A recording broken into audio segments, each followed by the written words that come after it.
From the length. You don't have anything. Okay, this one is here.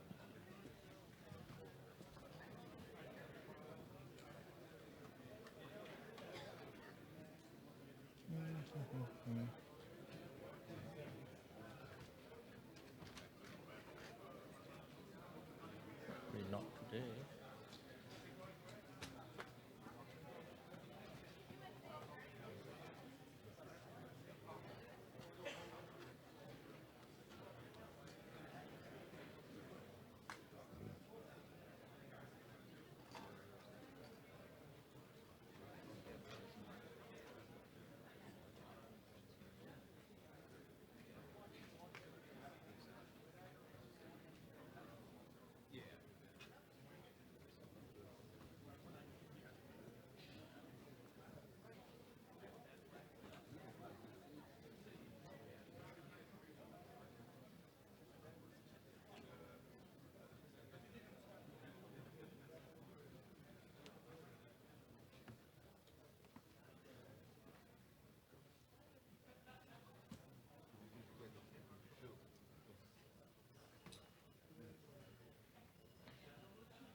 Please take your seats.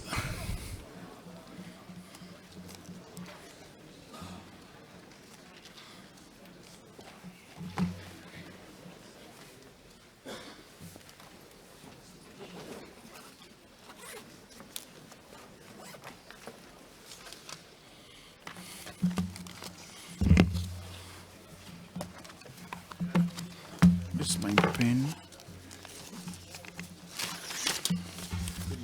Here you go.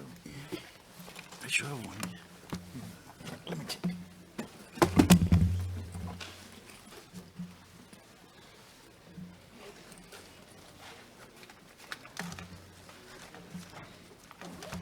Okay, that's fine. Good afternoon, and welcome back from lunch. We will continue from where we left off. We are considered the third batch of working papers under agenda item 28 on the GAMP. And A number of states had requested the floor. There were a few more to intervene. So without much ado, I'll call on Nicaragua to take the floor. Buenas tardes. Good afternoon. Nicaragua wishes to support 450 from Colombia, dealing with interlinkage of the National Air Navigation Plan, Maintenance Management System, and Safety Management System presented by Colombia. Thank you.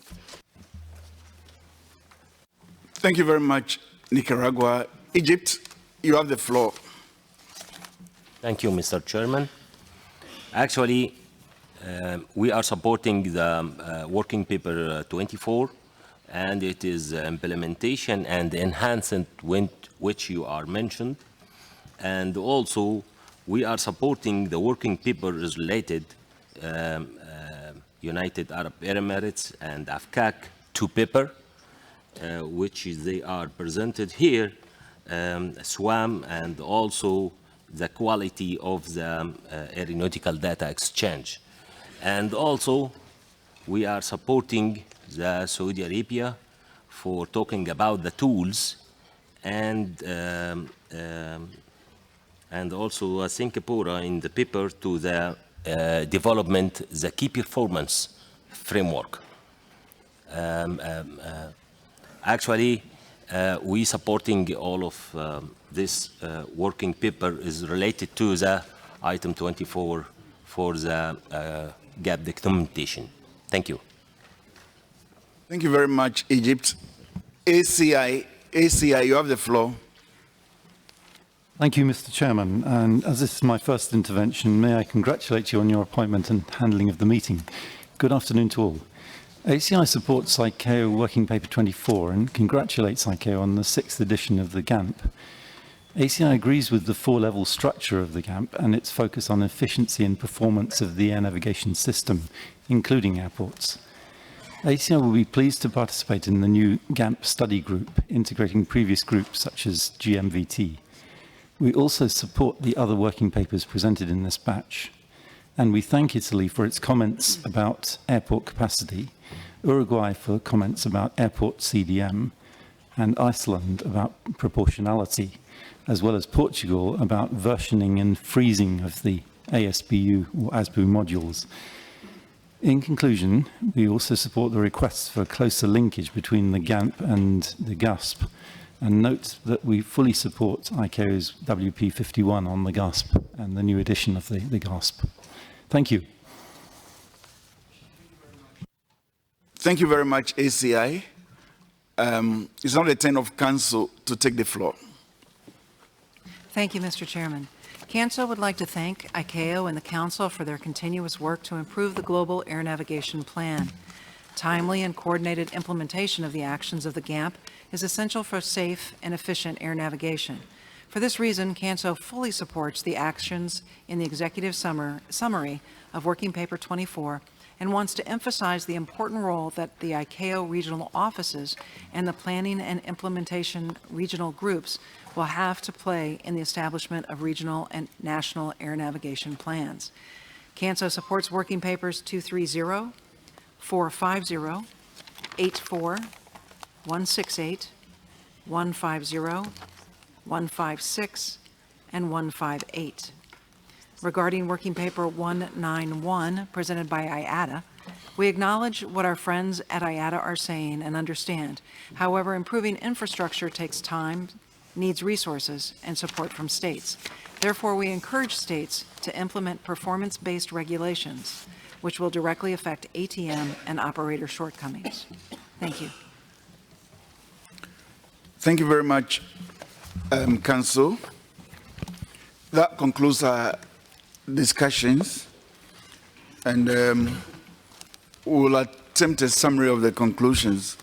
Now, during the lunch break, there was a lot of consultation on Portugal's proposals.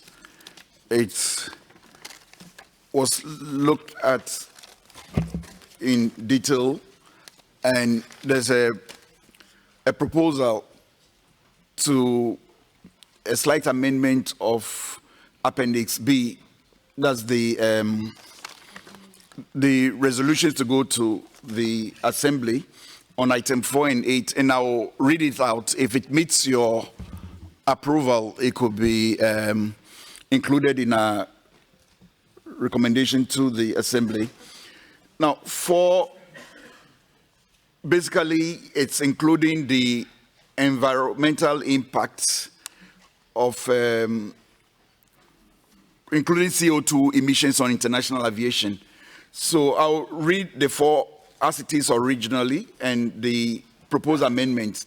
4 original text says, calls upon states to take into consideration the GAMP guidelines for the implementation of improvements as part of the national strategy to reduce CO2 emissions from international aviation. The proposed 4 reads, calls upon states to take into consideration the GAMP guidelines for the implementation of improvements as part of their national strategies to reduce the environmental impacts, including of CO2 emissions on international aviation. So basically, the environmental impact has been included. Then the 8, as it is now, urges states that are developing new air navigation plans for their own air navigation modernization to coordinate with ICAO and align their plans so as to ensure global compatibility and harmonization. The insertion here is regional has been included. So basically, it now reads, urges states that are developing new air navigation plans for their own air navigation modernization to coordinate with ICAO and align their plans so as to ensure regional, that's the main insertion now, regional and global compatibility and harmonization. If it meets your approval, we will include it in our conclusion. I see no objection, so I take it that we've accepted that. So I can now read the proposed conclusion.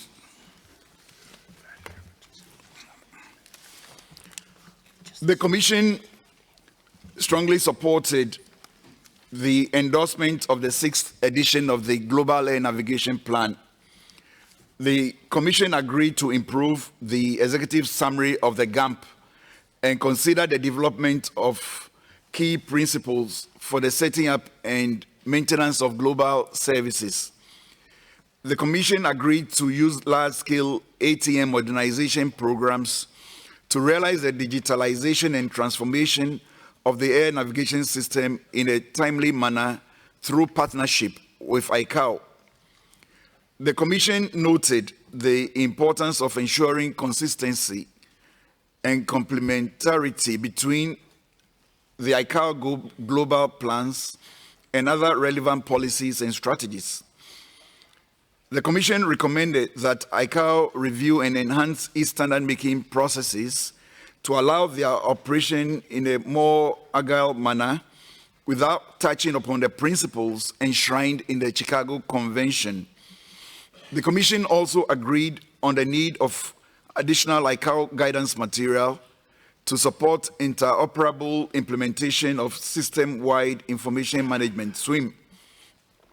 Regarding aeronautical information management, the Commission agreed to continue promoting quality-assured aeronautical information as part of the Basic Building Blocks BBB framework and to support the harmonization of information exchange models. The Commission agreed to develop guidance material to facilitate the implementation of the 19 key performance indicators in the GAMP. The Commission also agreed with the definition of key performance indicators in all the 11 ICAO key performance areas.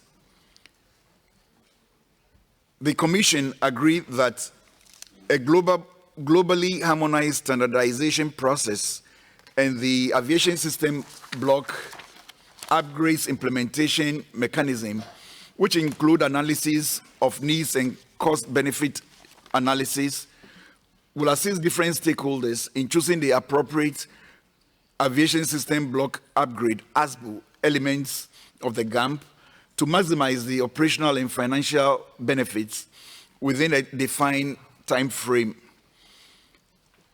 The Commission agreed that to support states on the modernization of their air navigation systems, ICAO should continue the development of the tools associated with the GAMP.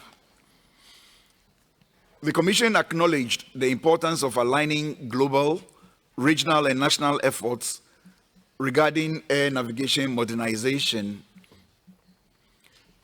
The Commission recognized that the seamless interaction of safety management systems, maintenance management systems, and national implementation plans could help to achieve a high-performance, scalable, and integrated air navigation system. The Commission agreed to take a collaborative and concerted effort to provide for air navigation, promote the enhancement of ATM infrastructure, and ensure interoperability and harmonization of ATM systems. The Commission acknowledged shortcomings in ATM infrastructure and identified 3 key areas: efficient service, the accommodation of the present and future demand, and greater openness and consultation as critical for any infrastructural improvement. Finally, in the light of the discussions we had on the in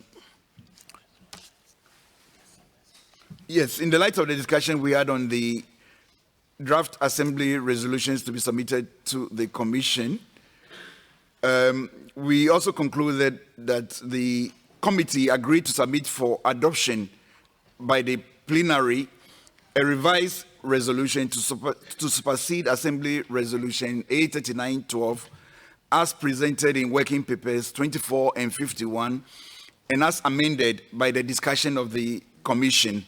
Thank you very much for your contributions. It's been a very lively discussion, and that concludes discussion on the 3rd batch of papers under agenda item 28. I realize Ifatka has asked for the floor. Ifatka?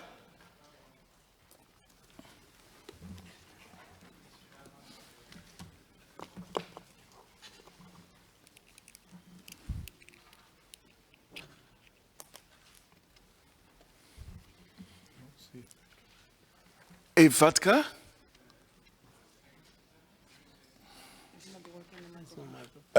Oh, yes, now it's working. Thank you, Mr. Chairman. Well, actually, what we wanted to do was an intervention before, but for some reason they skipped us, and probably it came after the queue. I don't know if it's worth to do it right now, once that the conclusions have already been presented. Yeah, if you agree with the conclusions, there may be no need for the intervention unless you disagree. It's not necessary. Actually, the only thing that we wanted to do is that IFATCA supports Working Paper 84 and that we think that the human is the starting point of any system design. This is the basic of the thing, and I think it's not worth to make the full intervention now. Thank you very much, Mr. Chairman. Thank you very much, IFATCA, for your support of WP 84. Thank you. So that brings us to the end of batch 3. We now move to the 4th batch of papers under agenda item 4. The 4th batch of papers deals with the outcomes of the 13th Air Navigation Conference, which was held in October last year. I'll now invite the Secretariat to present Working Paper 12, which addresses the report of the 13th Air Navigation Conference. Secretariat, you have the floor. Thank you, Mr. Chairman. Working Paper 12 reports on the outcome of the 13th Air Navigation Conference. The paper further highlights the strategic importance of convening division-type meeting sufficiently ahead of the Assembly to enhance the efficiency of the Technical Commission, therefore allowing the Technical Commission to focus on the global plans and policy decision to be made. It also allowed the organization to assess the budgetary impact of the recommendations and inform the organization budgetary preparation. Action by the Commission is the executive box of the Working Paper 12. Thank you, Mr. Chair. Thank you very much, Secretariat. We now have Working Paper 157, and it's presented by Egypt on behalf of the AFCAC member states. Egypt, you have the floor. Okay. Thank you, Mr. Chairman. Dear Delegate, I am presenting the working paper on behalf of the 54 contract states member in the Africa Civil Aviation Commission, AFCAC. The working describe the guidelines of enhance the civil-military cooperation and the management airspace using by both military and civilian aviation activities in the Africa and Indian Ocean region. This paper bringing out the point of successful of the civil-military relationship depend on the effective coordination, collaboration based on the communication, education, and sharing the relationship and mature of trust. This issue of the civil aviation coordination has been discussed over the years of the ICAO Assembly, and a number of resolutions have been formatted, and also the AFCAC plan and implementation, Aviation plan, sorry, and the implementation region group meeting the formal conclusion on coordinations of the civil-military cooperation, which starts that in order and facilitates the civil-military cooperation. And the state must consider the application of the ICAO Circular 330, civil-military cooperation in ATM, and adopted the flexible user of airspace approaching by established, restricted, and dangerous and prohibited areas. Establishment of legal framework to support the effective coordination between the civil and military authorities and ETCs in their countries. Mr. Chairman, this paper concludes by calling for the ICAO to provide the additional guides of the flexible user of airspace and establishment of assessment group for the benefits of the states. This including the implementation of the concept of the flexible user airspace and the coordination, while at the same time allow roaming of operation and the drones for both civilian and military purpose. The Assembly therefore invited to note that identify the need to development the civil-military cooperation in airspace management, and also requested the ICAO to promote the concept of the implementation of the flexible user of airspace and supporting to civilian and military coordination. Thank you. Thank you very much, Egypt. In concluding this batch, the information papers 363 and 503 presented by India and Bangladesh respectively have been noted and will be listed in the report for this agenda item. I'll now give the floor to the Secretariat for any clarifications. Thank you, Mr. Chairman. The Secretariat would like to inform the Commission that the proposals in Working Paper 157 were identified and recommended during ANCONF 13 and were approved by the Council of ICAO, referring Working Paper 12 refers. Thank you. Thank you very much, Secretariat, for the clarification. So it's actually work in progress already. The recommendations are being addressed. I will now give the floor to Finland.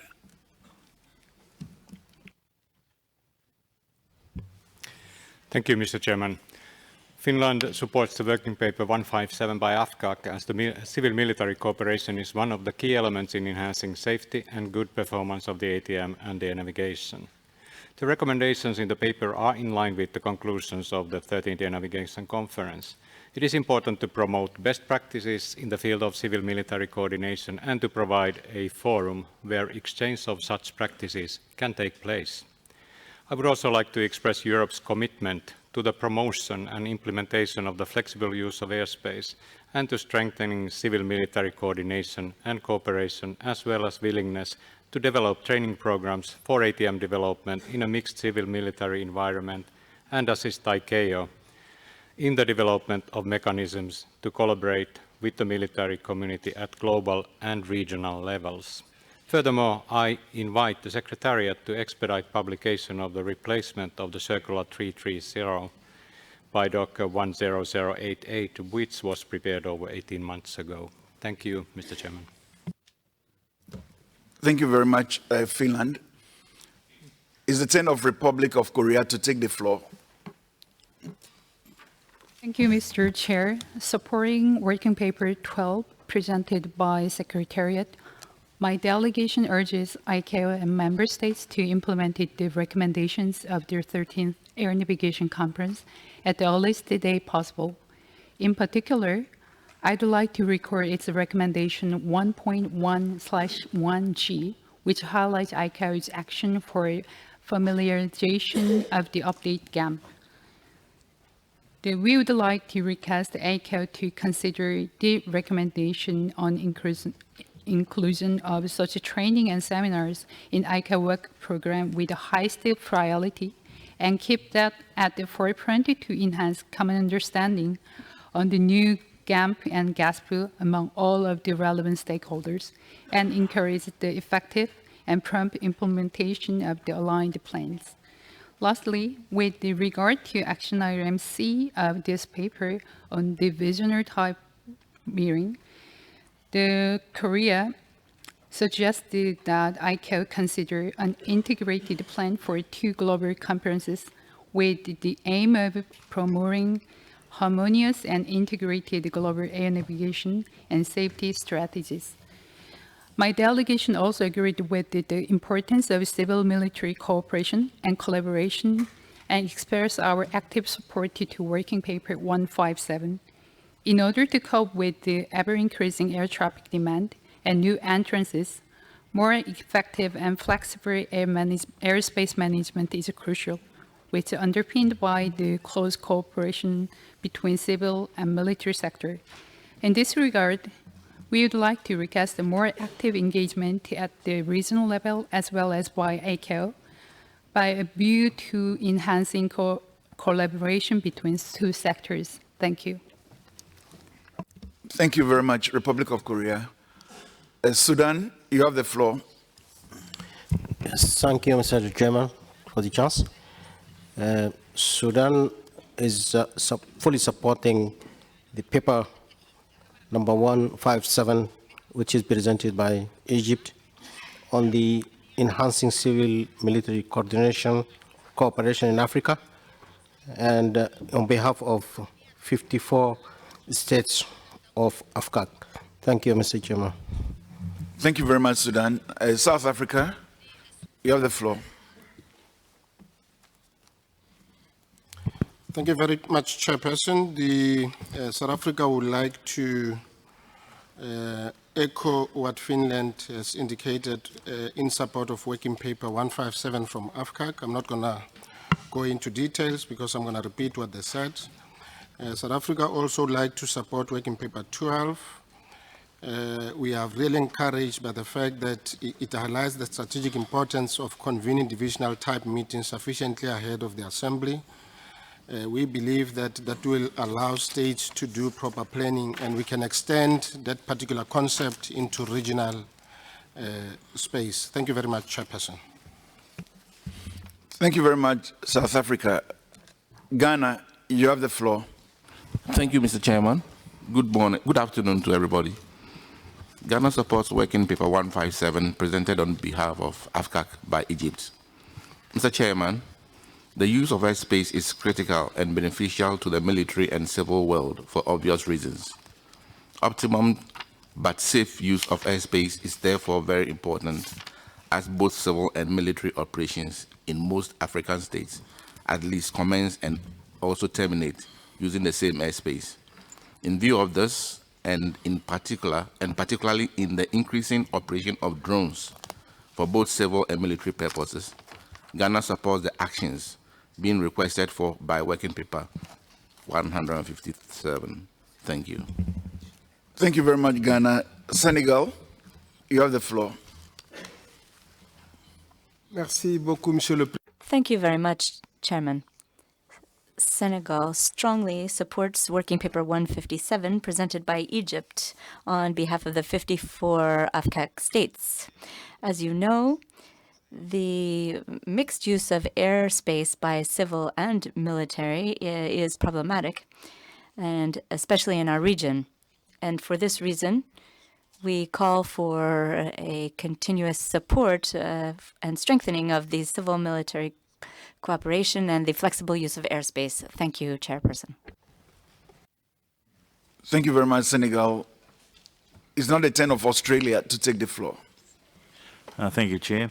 Australia also welcomes and supports AFCAC Paper 157 about a very important issue which provides potential significant improvements in airspace management around the world. In relation to Working Paper 12, Australia generally supports the paper, but notes that in relation to Recommendation C, that the consideration of divisional type meetings will, quote, improve the efficiency of assemblies. And certainly we're all for the improvement of the efficiency of the assemblies, but we'd have two cautions. One, we did have an air navigation conference in October, and I look at the register and I think we're over at 500 working papers at the moment for this particular assembly. So let's just see how we go in terms of the next one. But the other thing that we need to be careful of is that the attendance at air navigation conferences is not the same as the attendance at this assembly. So we will need to make it clear to states that if, as I'm fully supportive of, the air navigation conference is going to be the clearinghouse of a lot of technical information, that states will need to attend the air navigation conference and not rely on coming to this assembly. Thank you, Chair. Thank you very much, Australia. Council, you have the floor. Thank you, Mr. Chairman. On behalf of CANSO, we would like to thank the ICAO Council for the report and the outcomes of the 13th Air Navigation Conference. This important event discussed many technical issues. The outcomes of the conference will help ICAO, states in the industry to manage the current and future innovations in aviation and prepare the ICAO triennium work plan and budget. We applaud all participants to the Air Navigation Conference for their excellent working papers and discussions that will enhance aviation efficiency and safety.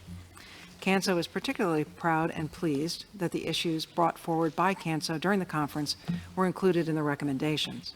We support this report and the recommendations, and we stand ready to support ICAO when needed. Additionally, we would like to support Working Paper 157 presented by AFCAC. Airspace used by civil aviation is getting more and more congested, and CANSO sees the need to develop civil-military cooperation in airspace management. The success of such management depends on effective coordination, cooperation, and interoperability of the various functions.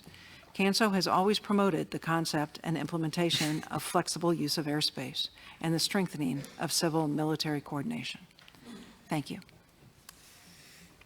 Thank you very much, Council. We have the EU or EASA taking the floor now.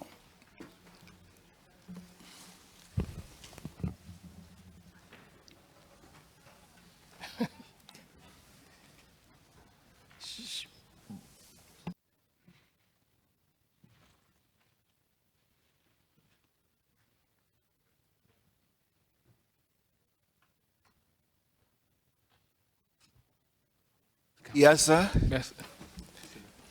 Merci beaucoup, Monsieur le Président. Thank you very much. In fact, it's AFCAC that has the floor, I think. It's the first time that we are taking the floor with the Technical Commission. So, on behalf of AFCAC, I would like to congratulate you on being elected as the chairman and wish you every success in its deliberations. Now, it's true that the 13th Global Air Navigation Conference really set the basis for the future of safety and the capacity of civil aviation by examining traditional areas as well as new and emerging domains. There was extraordinary work that was accomplished And we need to bear this in mind in the future. That is why AFCAC very much supports the working paper from the Secretariat WP 12 and particularly underlines the need to organise divisional level meetings to prepare for assemblies. Thank you. Thank you very much, AFCAC. Greece, you have the floor. Thank you, Mr. President. I would like to express our support to the working paper presented by AFCAC and to add our voice to the problem of the complexity of air traffic management and the need for closer cooperation among all actors, both civil and military, bringing adequate solutions by intensifying the interaction and cooperation. Thank you very much. Thank you very much, Greece.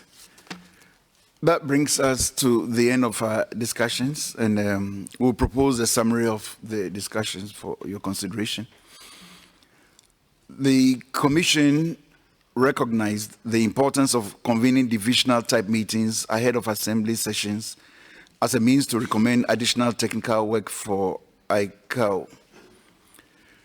The Commission recognized that the practice of divisional type meetings improves the efficiency of assemblies and particularly that of the Technical Commission.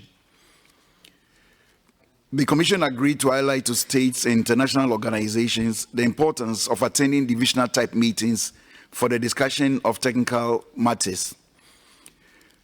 The Commission recognized the importance of civil-military cooperation and agreed that ICAO and the states should continue their efforts in support of civil-military cooperation as well as the flexible use of airspace. Thank you very much. I hope I didn't leave anything out. Thank you. I see no objection, so this will be a draft conclusions to be presented in the report to the Assembly. Thank you very much for your support in successfully considering the third batch of papers under agenda item 28. So we'll continue with the fourth batch of papers.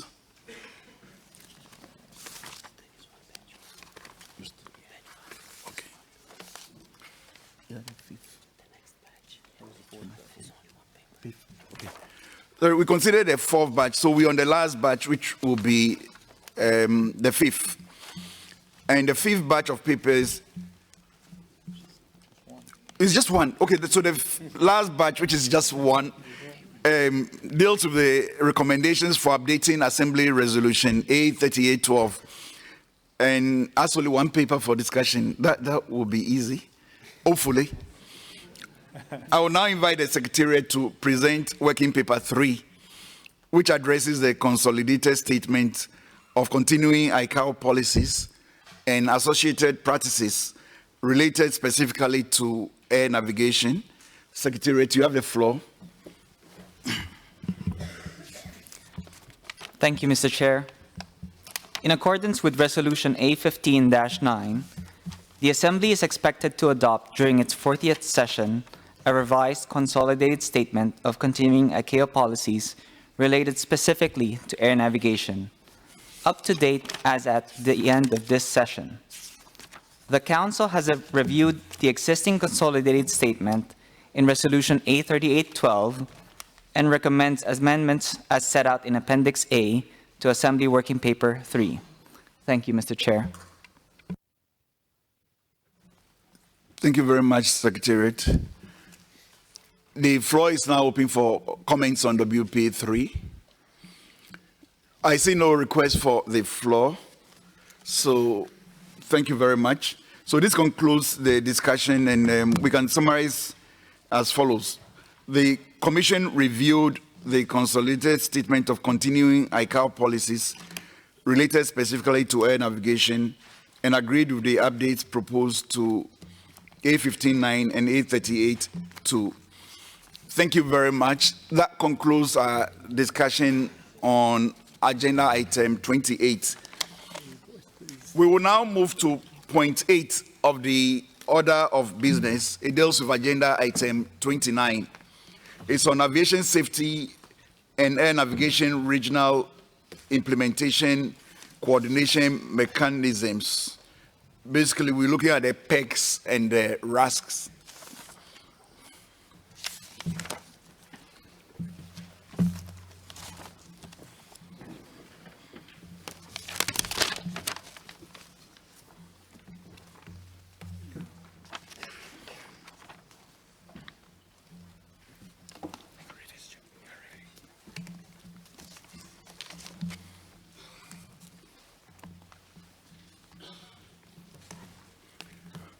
So we are now on agenda item 29.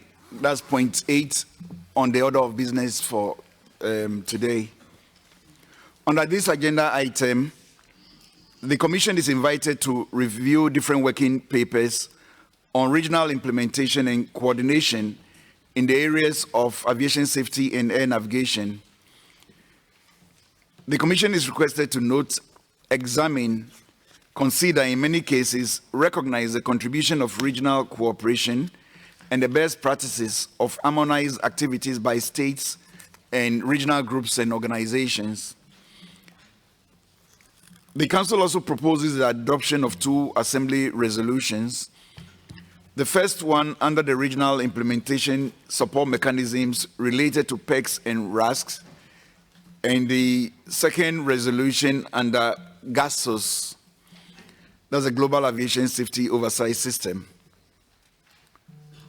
There is also a third proposal for an amendment of the Assembly resolution proposed by AFCAC. Like we've been doing since morning, we will batch the papers into 5 distinctive areas to facilitate the discussion. So we now start with the first batch. The first batch of papers deals with planning and implementation regional groups, PECs, and regional aviation safety groups, RASCs. I will now invite the Secretariat to present working paper 53, which provides an update on regional implementation support mechanisms and an accompanying draft Assembly resolution. Secretariat, you have the floor for WP 53. Thank you, Mr. Chairperson, and good afternoon, everybody. Working paper 53 is presented by the Council of ICAO. This paper provides an update on ICAO activities in support of the Council-established planning and implementational regional groups and regional aviation safety groups, and specifically the revised generic terms of reference for PERGs and RASCs that was recently completed and approved by the Council. The generic terms of reference allow for the expansion and inclusion of additional items which may be peculiar to a specific region to allow flexibility for the operation of these groups. The terms of reference call on member states, regional and international organizations, service providers, and industry to actively participate in the work of PERGs and RASCs and their respective contributory bodies. This includes what is expected of each role player and task for the PERGs and RASCs to identify specific deficiencies in the air navigation field and propose mitigating actions and timelines to resolve the deficiencies. It is important to note that the Council pay high importance to common challenges which is expected with the regions for mitigation and to take the necessary action. After the terms of reference, the next step that we now were instructed by the Council to complete is to review and update the uniform methodology for the identification of deficiencies as is currently used by PERGs and RASCs, which will now be based on the revised format of the air navigation plans. This work will be undertaken in close cooperation with the Universal Safety Oversight Audit Program to ensure that the PERGs and the USOP do not address the same deficiencies and that it's in a harmonized approach. PERGs and RASC meeting reports, as instructed by the terms of reference on the Council, should be presented in a standardized format to the governing bodies of ICAO to identify regional emerging challenges and highlight items to be included in the reports as a minimum. These reports will be based on the GAMP and the GASP, which is the overarching documents leading regional aviation, regional air navigation plans and regional safety plans. We were also instructed by the Council to explore the use of regional dashboards to facilitate the monitoring of regional progress regards to implementation. This will assist the states, the PERCs, and the Council and Air Navigation Commission to keep track of the implementation rate of specific items. Well, during the discussions in the Commission and the Council, it was evident that some PERCs and RASCs would benefit from meeting more frequently or more specific, report annually to the Council. It was felt that this would have a positive impact on the implementation and regional coordination processes within the region. The generic terms of reference specifically calls on PERCs and RASCs to report the implementation progress to the Council on an annual basis. A draft Assembly resolution for adoption by the 40th session of the Assembly related to regional implementation support mechanisms is contained in the appendix. It's also important to note that all the terms of reference is available online, and the link is provided in the working paper in all the ICAO languages. The EASPG terms of reference will be translated in due course, which is a separate item. The action by the committee is an executive summary of working paper 53. Thank you, Mr. Chairperson. Thank you very much, Secretariat. I will now invite Colombia to present working paper 334. Colombia. Gracias, señor. Thank you, Chair. Good afternoon. I have the honour of presenting this working paper 334 presented by Colombia, supported by the Latin American Civil Aviation Commission member states. This working paper proposes that as part of the updating of the terms of reference for the PERCs and the RASCs to actually include analysis of USOAP audit findings, so that we can integrate feasible solutions into the regional air navigation plans and/or the regional aviation safety plans. This mechanism would assist states to take up the challenge of effectively complying with standards and recommended practices, the SARPs in ICAO, in order to strengthen the foundations that support a safe, protected, efficient, and environmentally sustainable air navigation system. Connecting these plans with the USOAP findings, amongst other inputs, would strengthen the basic building blocks, the BBB, for steady and continued progress in achieving the improvements planned under the GAMP-ASBU. As PERCs and RASCs work collaboratively and proactively, it would be very useful to have a top-down approach from the regional plans to the states in relation to the required linkage of USOAP audit findings and national air navigation and aviation safety plans. This would be very useful. Thank you very much. Thank you very much, Colombia. I will now invite Canada to present working paper 276. Canada, you have the floor. Thank you, Mr. Chair. Canada appreciates the opportunity to present Working Paper 276 regarding increasing the efficiency of ICAO regional groups, and we thank our co-sponsor New Zealand for their collaboration on this paper.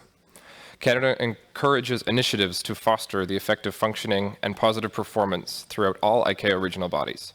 As there are a number of such groups currently operating smoothly and effectively around the world, Canada recognizes that there is an opportunity to apply many of these best practices throughout all ICAO regional entities, so as to ensure that each group may yield the benefits of productive and flexible cooperation. Canada also recommends that the Assembly support activities already underway to continue fostering smooth operations of ICAO regional technical groups. Thank you, Mr. Chair.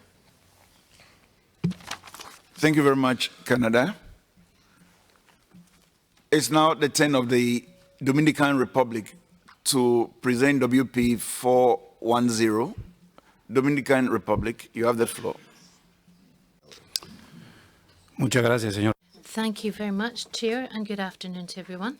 I have the honour of presenting on behalf of the Dominican Republic for 10 entitled Standards Required for Air Navigation Services Provision. This working paper wants to outline the situation that has arisen because of a lack of clear and comprehensive standards for air navigation services provision and systems, and it proposes that a body and a procedure should be established to monitor these low-level standards. Interoperability is one of the cornerstones of a successful global aviation system. It's a real concern when it comes to implementation. When we're not able to ensure interoperability, the states lose time and money, as well as industry representatives. And this happens even if we do have specific standards for the protocols that we need to have followed when we're talking about systems working in an interrelated way. But sometimes there are different interpretations. As far as possible, in order to achieve this aim, the Dominican Republic is suggesting that we should create a body that will actually carry out coordination between the different stakeholders for discussions and to clarify definitions of these low-level standards. We're not talking about SARP-level standards, but rather detailed standards such as the examples that we find in this working paper. The air navigation service providers have shown that they would be interested in this, and they would like this issue to be reduced. So we need to have a common forum that would deal with procedures and mechanisms so that we can discuss how we can establish agreements and introduce improvements so that we can guarantee that these standards can become more mature and can move in a common direction that is approved by the whole of the ATM community. And so we suggest that first of all, this could be part of a new body or one of the existing bodies. And in this working paper, the Dominican Republic requests the secretariat under A to do certain actions, and then B and C, we're making a request to ICAO to establish a standard monitoring group that will include the stakeholders if deemed necessary and possible.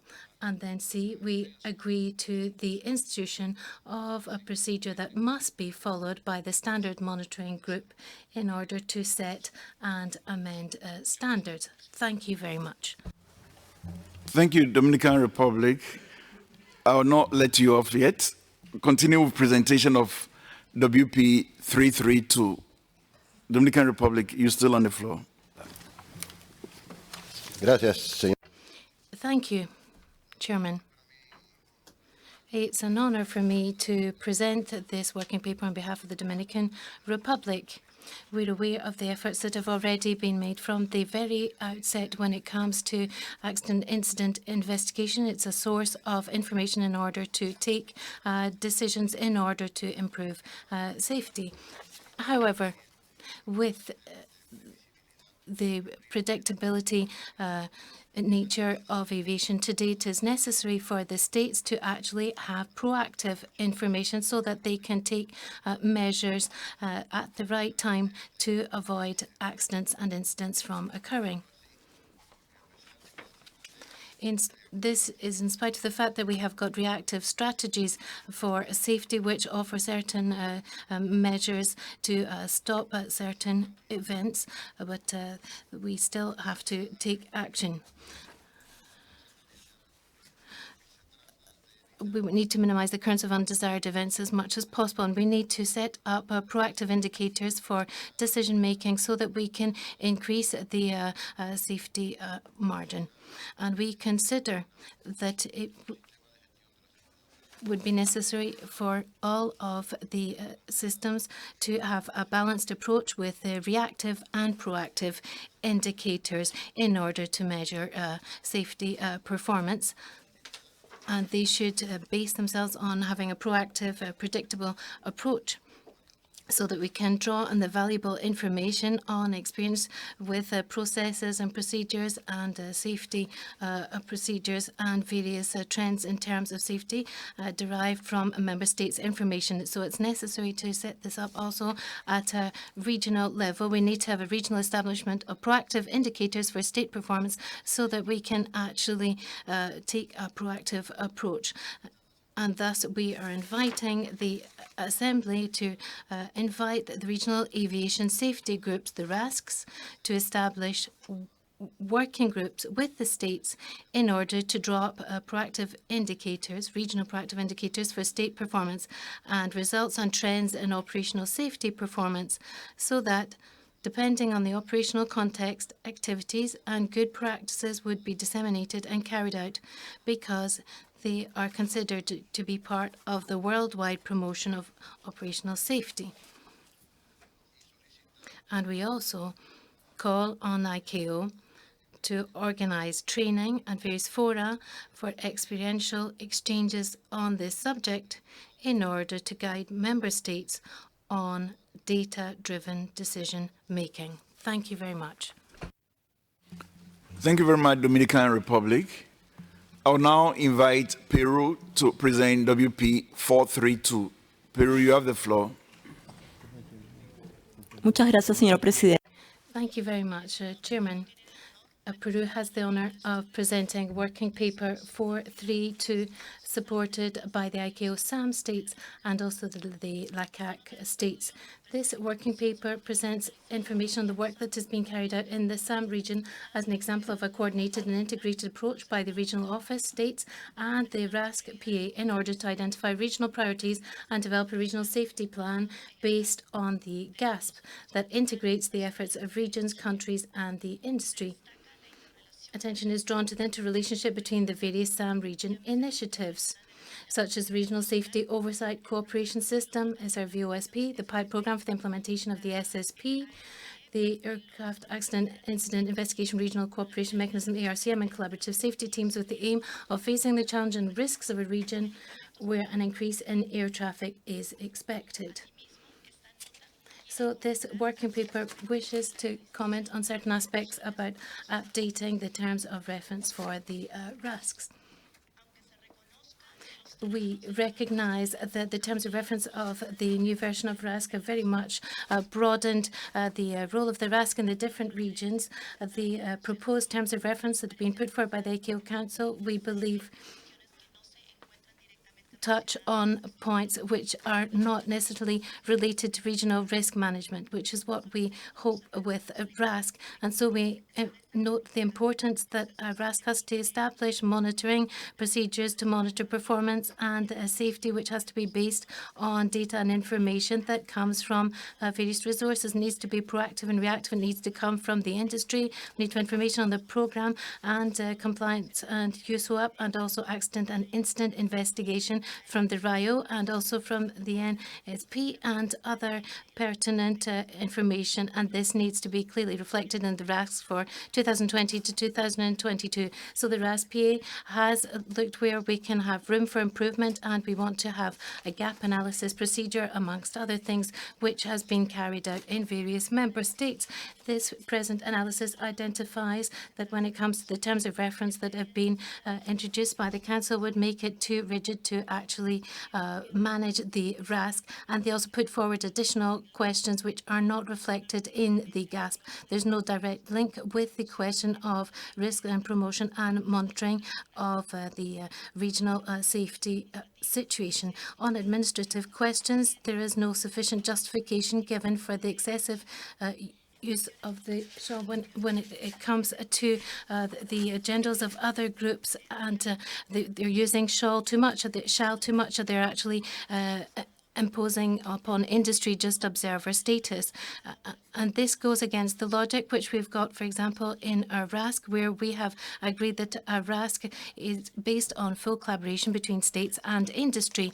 And when it comes to the additional mandate and tasks, we think that there's not enough justification to give to the RASC tasks which are related to the mediation of international or regional agreements or questions related to security or the environment or air transport, issues that have their own resources. The RASC resources are limited and have to be shared by states and industry, and we understand that RASC has to use the resources that are available together with the interested parties and not be involved in standard work as such. So we suggest that the terms of reference which have been presented should be taken as separate examples for the PERG and the RASC so that the regional groups can have a clear mandate with a reasonable amount of flexibility to implement their procedures to reflect the reality of their region and support in an efficient and effective way the implementation of the provisions that we find in the GAMP and the GASP. Thank you very much, Chairman. Thank you very much, Peru. I'd like to inform the Commission that there are no information papers related to this batch. I will now give the floor to the Secretariat for further clarifications, if any. Secretariat. Thank you very much, Chairperson. Maybe just as a first reminder that the terms of reference that we have, which is a generic set that serve as a minimum for the PERGs and the RASC to adhere to, has been approved. So any deviations from here can be done by the PERG or the RASC through the approval of the President of the Council to make it very flexible for the regions to address their specific needs. One of the other items, the Council instructed that PERGs and the RASC report on and meet regularly and report annually, and this will further contribute to the sharing of information and best practices as we go along. With regards to the work is already underway by the GAP study group for global harmonized indicators for service providers and those for states. SSP indicators are already presented to the ICAO safety or presented on the ICAO safety management website. I think the last one that we have here is basically on the terms of reference of the PERGs and the RASC. The Council specifically invited the PERGs and the RASC to report if they see any problem with any of the provisions or documents or anything else that may hinder implementation in the region, and that report back will go to the Council to be, through the Air Navigation Commission, to be addressed. Mr. Chairperson, for now, I think that is the interventions I have. Thank you, sir. Thank you very much, Secretary, for the clarification. I'll now open the floor for discussions on the first batch of working papers. Egypt, you have the floor. Thank you, Mr. President, and I would like you all the best in your mission. السادة الزملاء، أود أن أؤكد دعم مصر لورقة العمل رقم 2. Colleagues, I would like to confirm Egypt's support for working paper 276, given that it's a very important paper and we need to have the full support of the organization. I would like to take this opportunity to call upon you to look at the information papers presented by Egypt. It establishes a direct link to this working paper, where you find significant examples about our mid-RASC organization in our region, which is communicating with organizations in other regions so that we can share our practical experiences in this area. Thank you for your attention. Thank you very much, Egypt. Republic of Korea, you have the floor. Thank you, Mr. Chair. The Republic of Korea places great value on the roles and activities of PERG and LASCs to support the global strategies for safety and air navigation and their implementation, and fully support Working Paper 53 presented by Secretariat and Working Paper 276 presented by Canada and New Zealand. Thank you. Thank you very much, Republic of Korea. It's now the turn of Brazil to take the floor. Thank you, Mr. Chair. Brazil supports the proposal presented by Peru in Working Paper 432, We've been longtime proponents of and supporters of state industry collaborative initiatives for the exchange of safety information, both nationally and regionally. We have witnessed the benefits these initiatives brought to aviation safety in the Pan American region. And we note the Secretariat's comments, but Brazil fully agrees with Peru that it is important to ensure that the terms of reference of the RASGs are kept more flexible, allowing regions to proactively find and solve their specific safety issues. Thank you, Mr. Chair. Thank you, Brazil. I'll now invite Chile to take the floor. Okay, muchas gracias, señor. Thank you very much, Chairman. The Republic of Chile recognizes the importance of the PERGs and the RASCs. And there's been a great deal of work carried out in the Latin American region. A great deal of development has taken place. So we would like to support WP 53 presented by the ICAO Council, and in particular the draft resolution which accompanies this working paper. We also would like to support WP 334 presented by Colombia, and in particular WP 332 or 432 rather, that's presented by Peru, which talks about the terms of reference and the possible limitations in the terms of reference for the RASCs. We believe that these organizations are not dealing with security, nor air transport, nor the drawing up of bilateral nor multinational agreements. Thank you. Thank you, Chile. United Arab Emirates. شكرا سيدي الرئيس. Thank you, Mr. Chairman. The United Arab Emirates would like to thank all of the states who have submitted working papers on this topic. We would also like to thank for and appreciate the working paper 276 by Canada and New Zealand.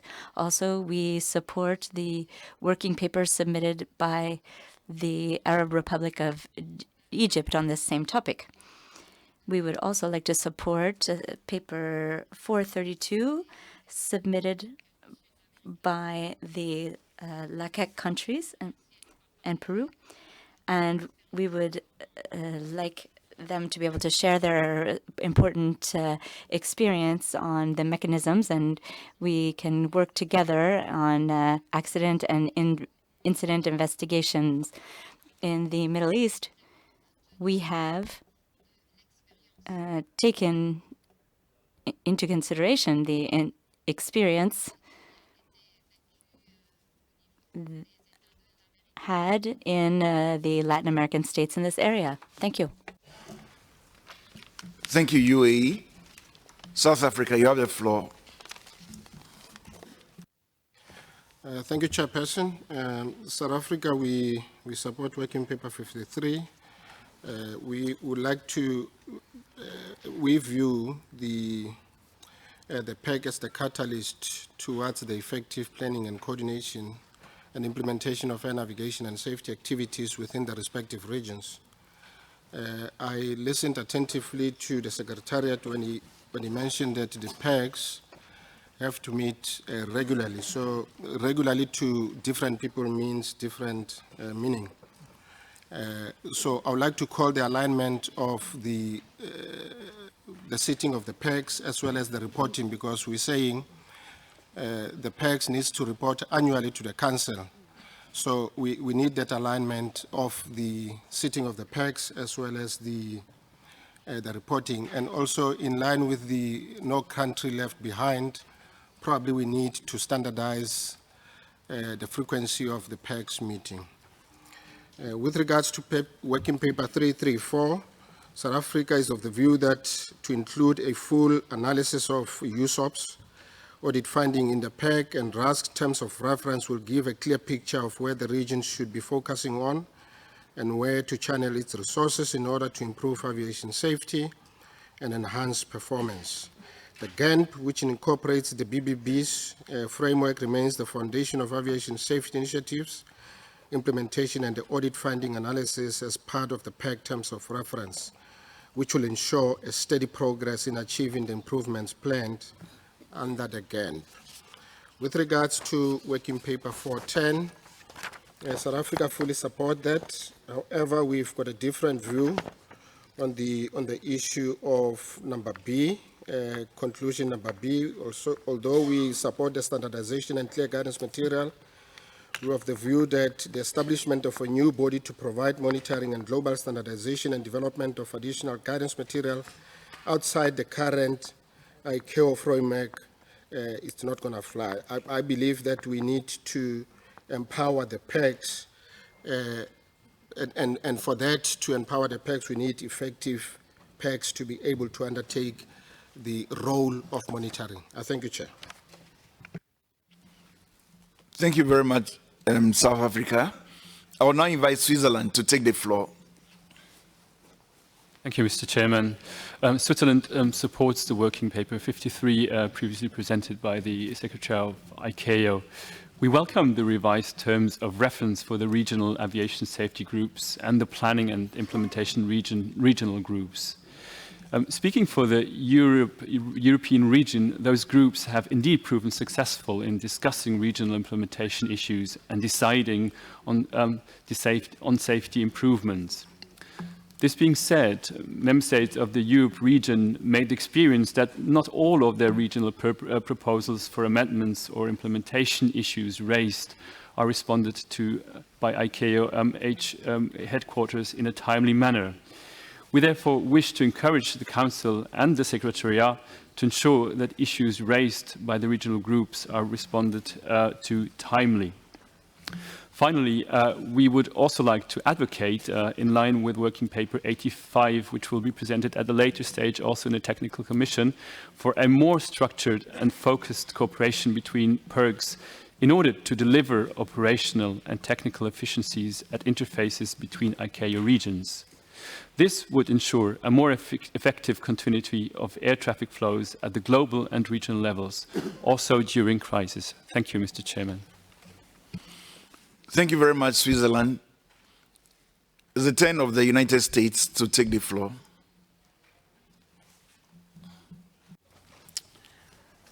Thank you, Mr. Chairman. The United States appreciates the work that ICAO has undertaken to develop new generic TOR, and we support Working Paper 53 to include adoption of the draft resolution appended to the paper.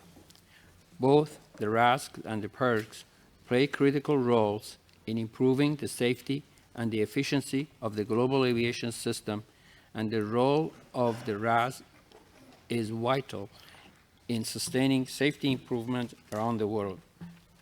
The United States supports enhanced alignment and harmonization of the RASC and PERGs working mechanisms while maintaining and establishing safety framework of the RASC. We appreciate the emphasis on the new TOR on alignment with global plans and RASC PERG coordination and reporting. We believe, as we have noted, that certain aspects are quite prescriptive, especially in the area of working arrangements as the new TOR are implemented with. We think that it is important to ensure that only review of any challenges, but also not only the review of any challenges, but also provide modifications based on the feedback of the RASC and PERGs and member states. The RASC and PERGs should maintain the flexibility to establish regional planning and implementation coordination that best suit the characteristics of each region in concert with the agreed upon outcome of the December 2017 forum on these two topics. The United States believes that flexibility will best serve to achieve the regional air navigation and air safety objectives. We also support Working Paper 276. The United States acknowledges the concerns noted by Dominican Republic in Working Paper 410. However, Section A, we believe that section the Assembly should not agree to development of the standards at this time. Instead, this matter should be referred to further discussion. Finally, the United States supports Working Paper 432. The United States participates particularly in the work of the RASC PA and strongly support its work in improving operational safety in the region. Thank you, Mr. Chairman. Thank you very much, United States. Peru, you have the floor. Presidente. Thank you, Chair. We would like to support the working paper presented by Colombia. And when we're talking about the inclusion of USWAP audit findings, it's something that could be included in our regional air navigation plans and also in the regional aviation safety plans. Thank you. Thank you, Peru. Greece, you have the floor.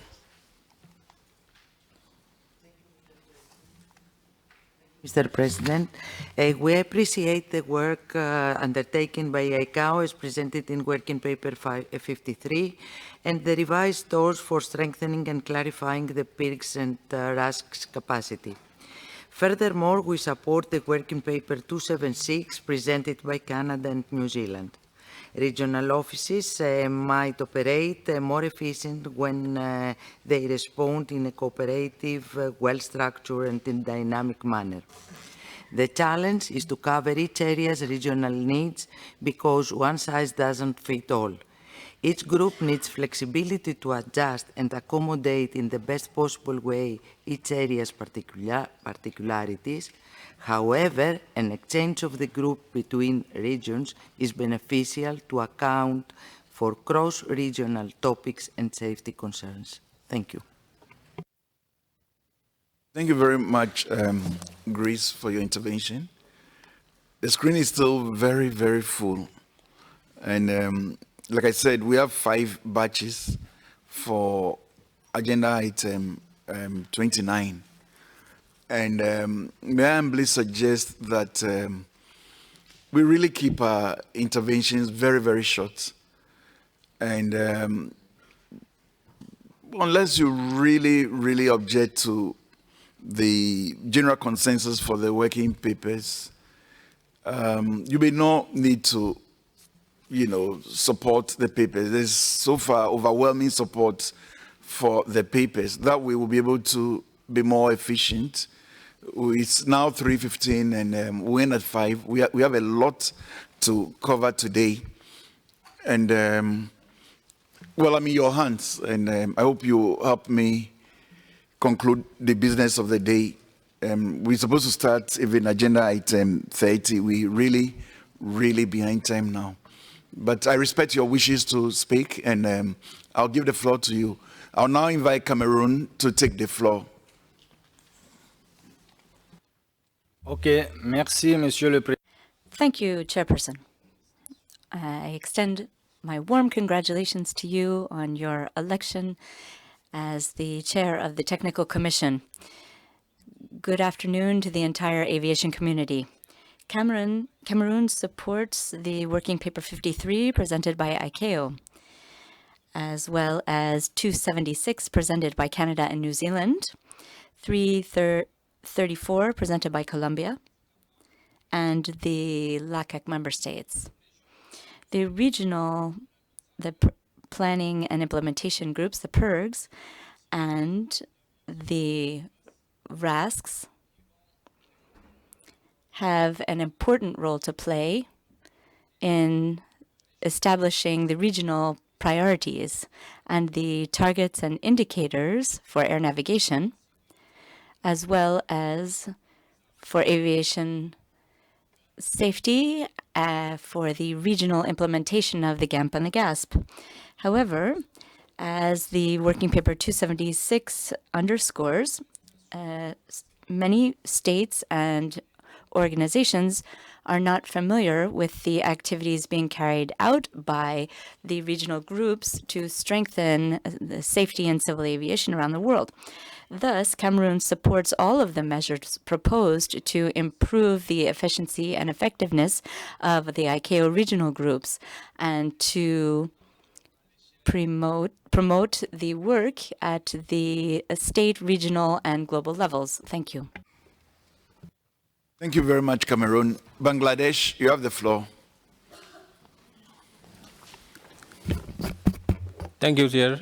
Bangladesh would like to appreciate the Dominican Republic for raising the concern on the lack of clear and comprehensive standards for the provision of air navigation services in the working paper 410. The requirement for a set of principles for the technical rules and specifications for the operations and product required for the air navigation services and subsequent monitoring by ICAO is supported. Bangladesh also supports the working paper 276 presented by Canada and New Zealand. Thank you, Chairperson. Thank you, Bangladesh. Venezuela, you have the floor. Gracias, señor presidente. Thank you, Chairperson. The Bolivarian Republic of Venezuela supports Working Paper 53 and welcomes all of ICAO's activities to support the PERGs and RESCs. We also support the Working Paper 334 and 432 because they introduce improvements for these groups. We also support paper 410 presented by the Dominican Republic because we agree with the issues raised regarding interoperability and cooperation among the states in the region.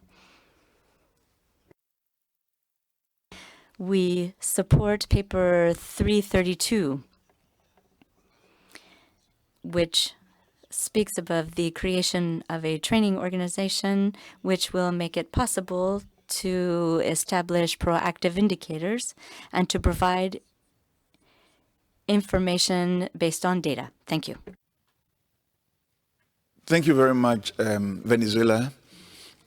Distinguished delegates, we really had pressed for time, and I'll plead with you to keep your intervention very short, no more than a minute. If the numerous states on the screen will have to intervene, just 1 minute, please. Summarize your contribution. Thank you very much. India, you have the floor. Thank you, Chairperson. The paper presented by Republic, working paper number 410, which is related to the interoperability. We appreciate the concept presented in this paper, but ICAO is already setting up standards for AIDC, for surveillance, but our viewpoint is that ICAO should concentrate on the new coming systems like air traffic flow management system, which is being implemented in various regions, and the involvement of stakeholders at this stage is not required. Thank you, Chairperson. Thank you very much, India. Uruguay, you have the floor. Gracias, señor presidente. Thank you, Chairperson. As regards paper 332 for small states which do not have a lot of personnel in their operators or in their training centers or maintenance organizations, it is very difficult to create a database in a short amount of time that contains a sufficient amount of information and has sufficient sources, such as results of continuous monitoring. So if we approve regional exchange mechanisms to have more information in a short period of time, based on the experience of the other states, here we talk about certification processes, among other things, then the small states will benefit from the creation of proactive indicators to strengthen the process of decision-making as well as continuous monitoring in order to avoid accidents or incidents in the future. We support paper 332 presented by the Dominican Republic. As regards paper 334, we are talking about the PERDs and RASPs, and I think it would be important to include the USOP audit results within the framework so that we have this available at the regional level. This will improve our effective implementation, and we will be able to guide them better in their efforts and in their regional plans. And so we support paper 334 by Colombia, and as regards paper 432, we would like to recall the work that was done between the SAM regional office and the regional oversight cooperation mechanism and the various pilot plans to help states with their implementation of their national plans. The RASC-PA had an important role in these various initiatives that were started. And this the stakeholders involved industry and many others. The RASC-PA has seen better planning at the regional level as regards the participation of the states. We support the paper 432 by Peru. Thank you.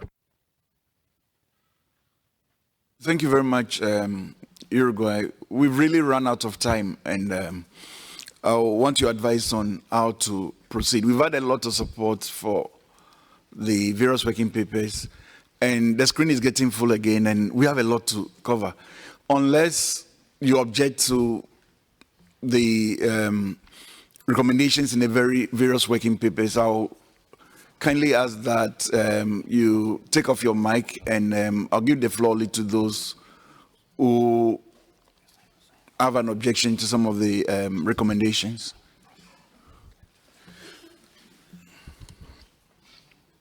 Thank you. The screen is clearing up. I'm happy. Oh, excellent. Now just 4. Okay, so 4, namely Nicaragua. Oh, Nicaragua is off. Thank you very much, Nicaragua. I appreciate it. Australia, Austria, and Japan in that order. 1 minute each, and we round up. Thank you very much. Australia.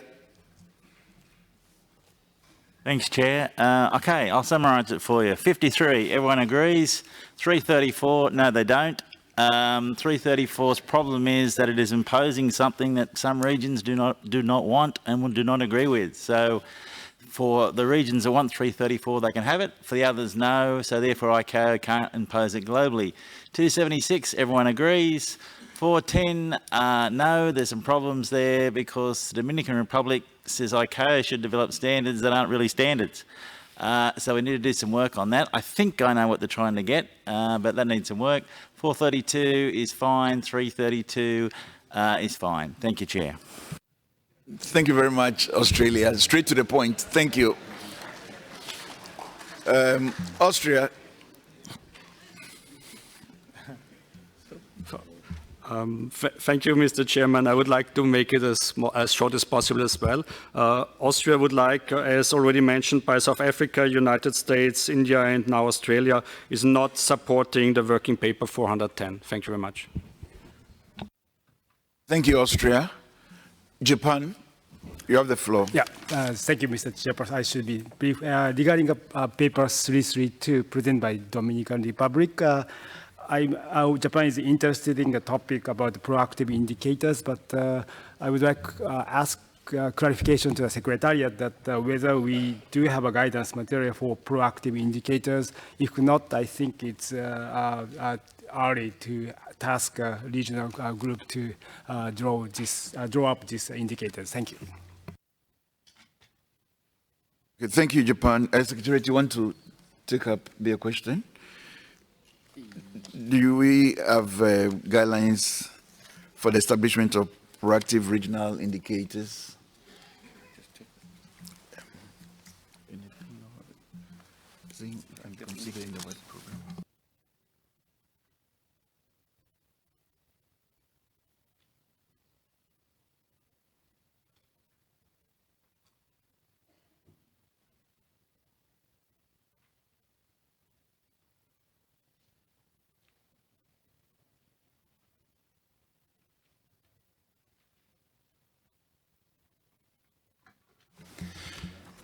Okay, thank you. If I can maybe just quickly respond to the question from Japan.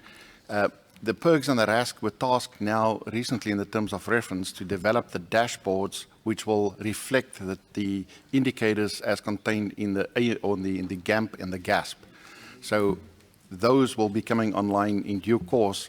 So I'm not 100% sure if we have specific documentation on that. We know we don't. However, there is work being done on this from the safety panel in this particular area as well. So in a very short period of time, more than likely, the PERG and the RASC indicators connected to the GAMP and the GASP will be online. Thank you, sir. Thank you very much for the clarification. Now we'll attempt to summarize the discussions and conclusions by the Commission. The Commission noted the revised terms of reference for PECs and RACs approved by the Council that calls on Member States, regional international organizations, service providers and industry to participate in the work of the PECs and RASC and their respective contributory bodies. The Commission strongly supported the draft Assembly resolutions in support of regional implementation support mechanisms. The Commission agreed that PECs and RASC will benefit from meeting more frequently or specifically annually, which will have a positive impact on implementation and regional coordination and resolution of deficiencies. The Commission noted that the Council, based on the identification of deficiencies by PECs and RACs, instructed the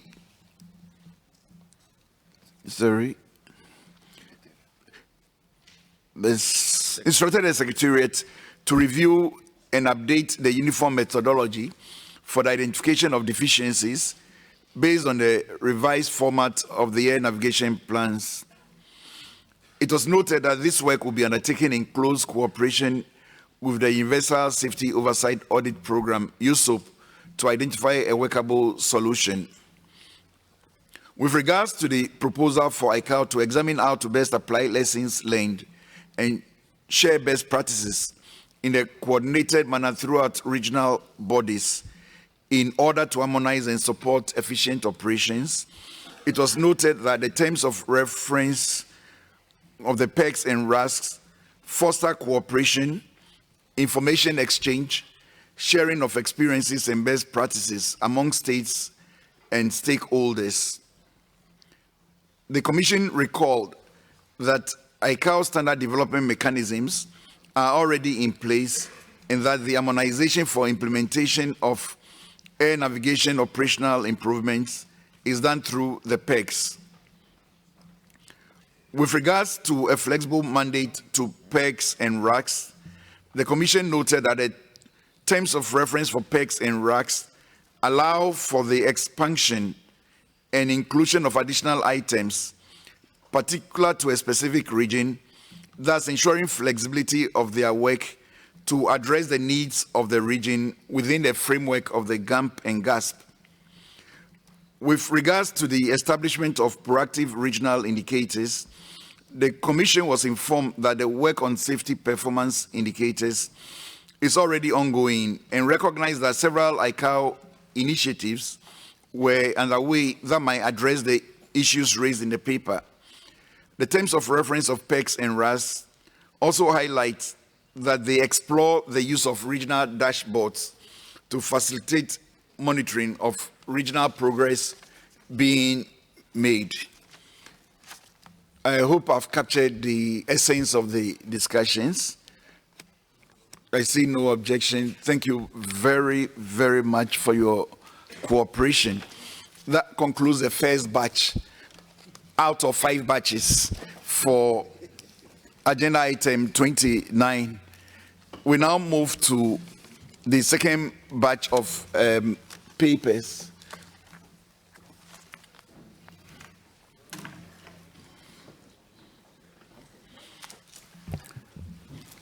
The second batch deals with regional cooperation in accident and incident investigation. I'll now invite Kosesna to present working paper 74.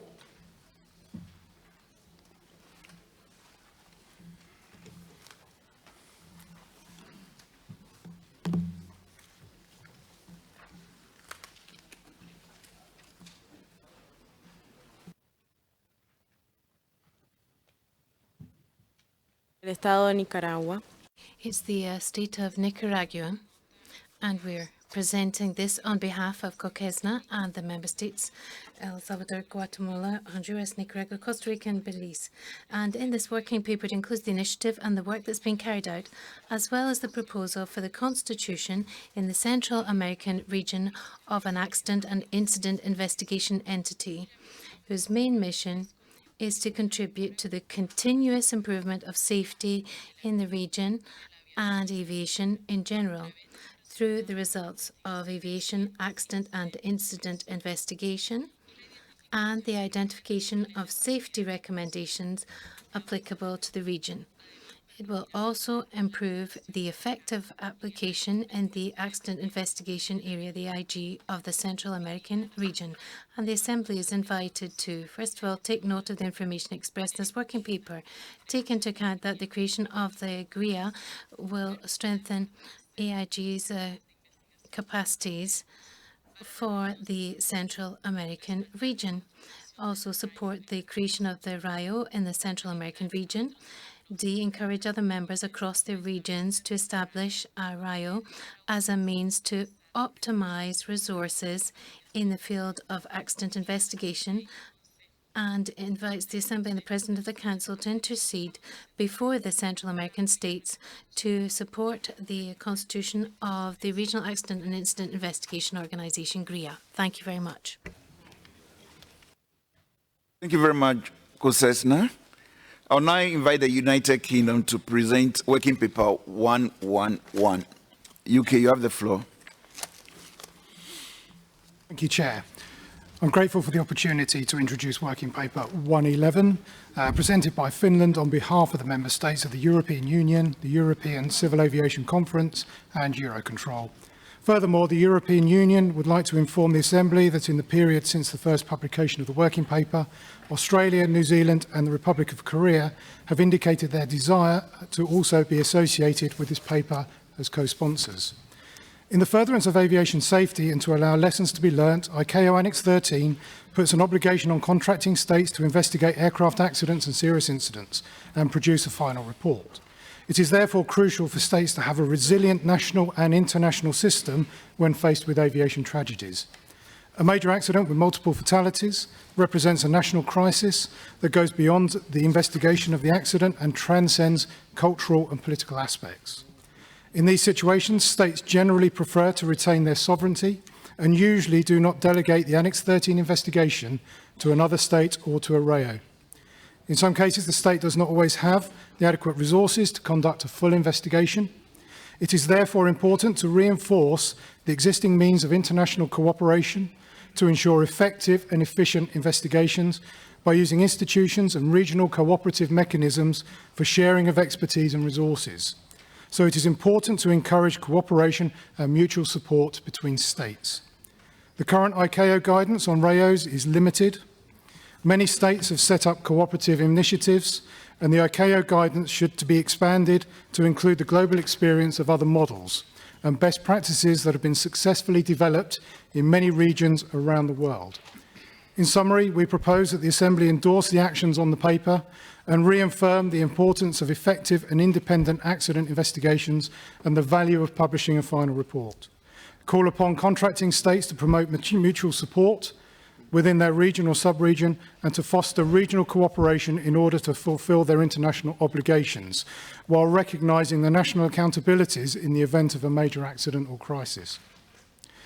Direct ICAO to recognise the recent initiatives related to regional cooperation and to review Doc 9946, the Manual on Regional Accident and Incident Investigation Organisations, to enrich it with the different concepts of regional accident investigation mechanisms. Thank you, Chair. Thank you for your attention. Thank you very much, United Kingdom.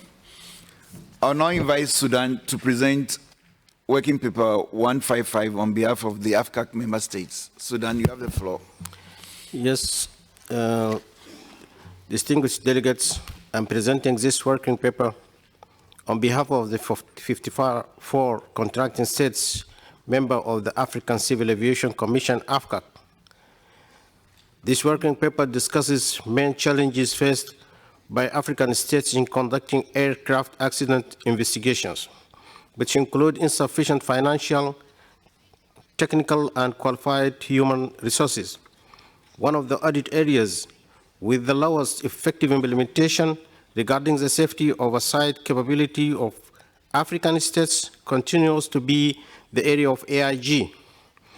The working paper presents a proposal for the establishment of regional aircraft accident and incident investigation organizations, RIOs, as a viable method to counter challenges cited.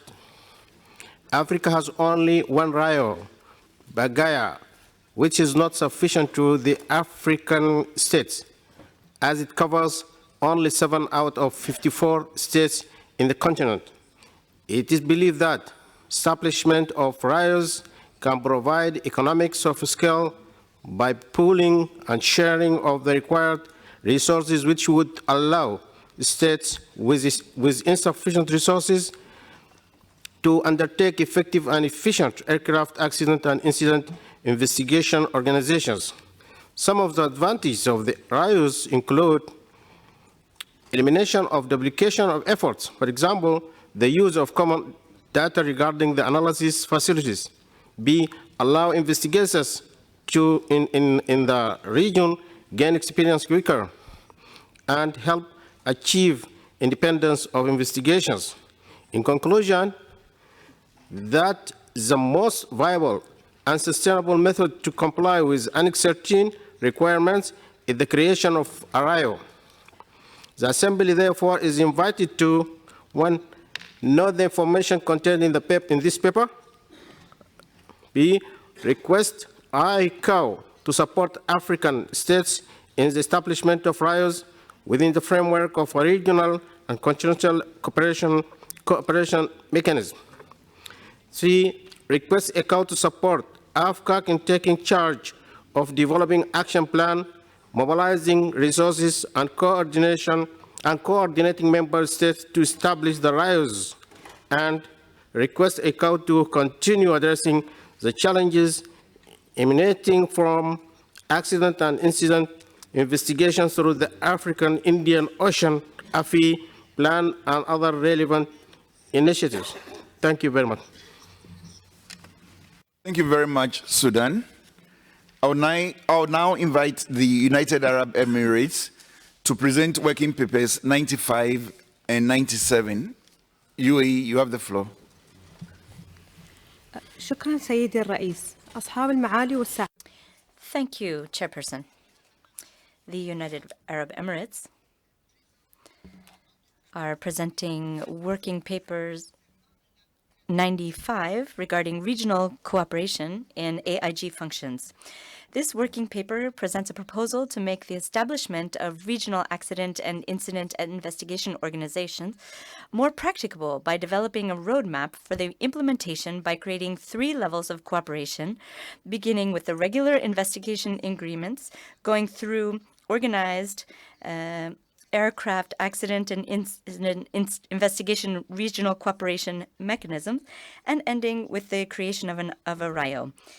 The states can move from one level to the next in 3 stages. There is one stage that facilitates exchange and sharing of resources in the framework of Annex 13. Secondly, given the cooperation in the cooperation mechanism,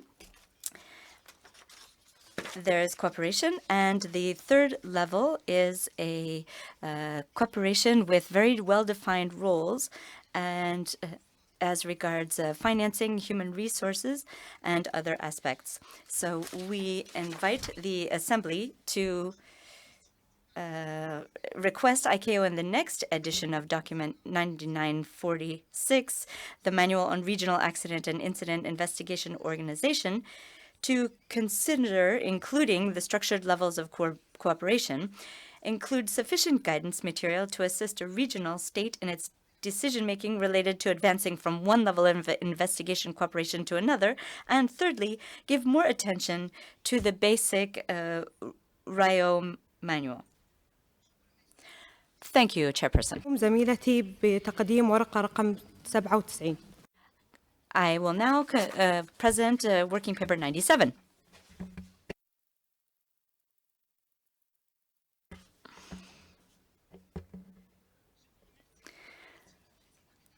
Thank you, Chairperson. Ladies and gentlemen, I have the honor to present Working Paper 97 by the United Arab Emirates. It describes the advantages of the benefits of establishing regional accident and incident investigation working groups to enhance the aircraft accident and incident investigation capabilities of regional states through the sharing of information, knowledge, and experience. The USUP program indicates that a number of states have not implemented an effective accident and incident investigation system for their aviation activities. And this is due to a lack of appropriate legislation and regulations, organization, training systems, equipment, policies, regulations, and guidance material.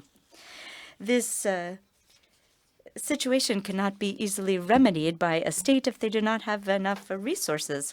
And so these investigations will be ineffective if the state lacks sufficient resources. And it will not necessarily find the actual cause of the accident or incident. Also, it may prevent the global aviation industry from learning valuable safety lessons from accident and incident investigations. Cooperation among states in accident and incident investigations will provide a platform for the exchange of information, knowledge, and experience. This will give the states an opportunity to update their systems, share their resources, and establish a positive environment for a state to observe or participate in another state's investigation. Thus, the Assembly is invited to note the contents of this working paper and to note and urge states to take as an example, the strategy of the Middle East region states and the practical model of the Accident Investigation Regional Cooperation Mechanism, the ARCM, of the South American region. Thank you, Chairperson. Thank you very much, United Arab Emirates. We have one final paper in this second batch to be presented by Argentina, and that is WP 371. Argentina, you have the floor. Muchas gracias. Thank you very much, Chairman. In this working paper, we have a proposal for how AIG cooperation mechanisms, which were created as a temporary stopgap solution for an RIO, can actually be a useful tool for dealing with a worldwide problem related to the investigation of accidents and incidents, taking advantage of the independence enjoyed by the AIG bodies.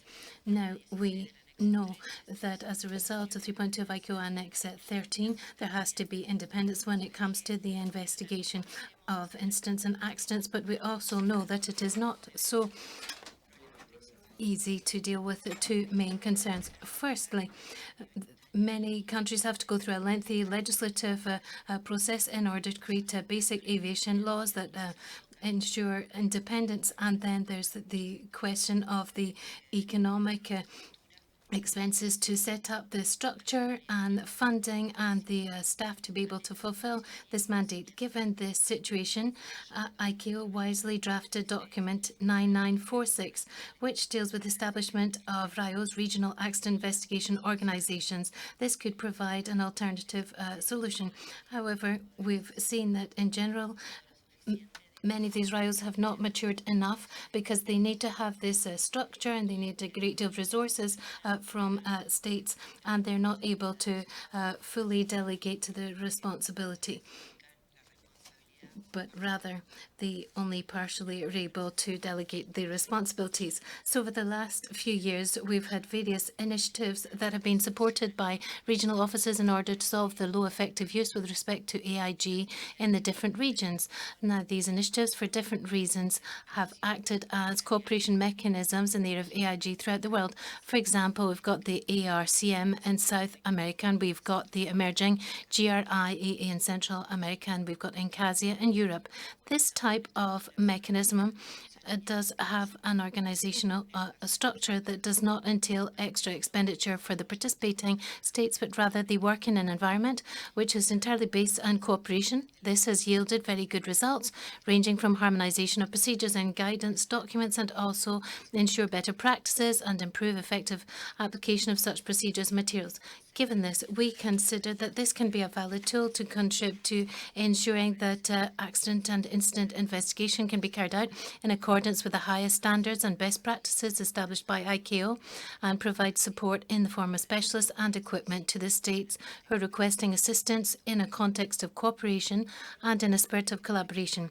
Another possible contribution from these mechanisms in order to improve aviation safety at the national, regional and global levels is to serve as guarantors of independence and impartiality, and to ensure the investigation process is efficient in the case of investigations requested by one of the parties involved. Given this, we suggest that the cooperation mechanism should be recognized by ICAO as qualified bodies to conduct or collaborate in investigations of aviation incidents and accidents. Both the RIO and the other cooperation mechanisms ensure that we have independence and impartiality in the investigations that are carried out when one of the parties that is involved in an accident so requests, and this allows states the time needed to ensure that they can move towards independence of their own investigative bodies. And finally, we are requesting ICAO to find an appropriate tool for providing funds to cooperation mechanisms, which will enable them to operate and become stronger. We have to bear in mind that the RIOs and these other cooperation mechanisms cannot receive funds directly from industry sources because of this question of conflict of interest. Thank you very much. Thank you very much, Argentina, for this elaborate presentation. And may I remind distinguished delegates that you have a maximum of 2 minutes for the presentation of your working paper.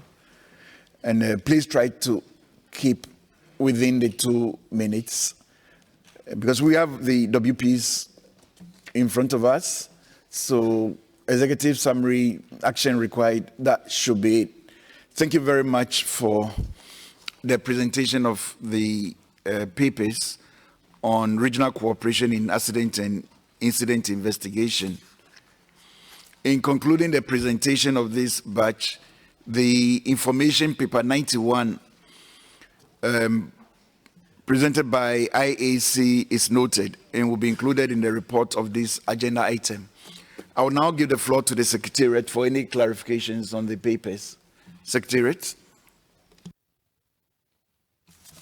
Thank you, Mr. Chairman. A couple of notes. The ICAO guidance on regional accident and incident investigations, Doc 9946, that has been referred several times, was published in 2011, and it does provide guidance for states with limited resources to consider establishing regional investigation systems as a means to meet their obligations called for in Annex 13.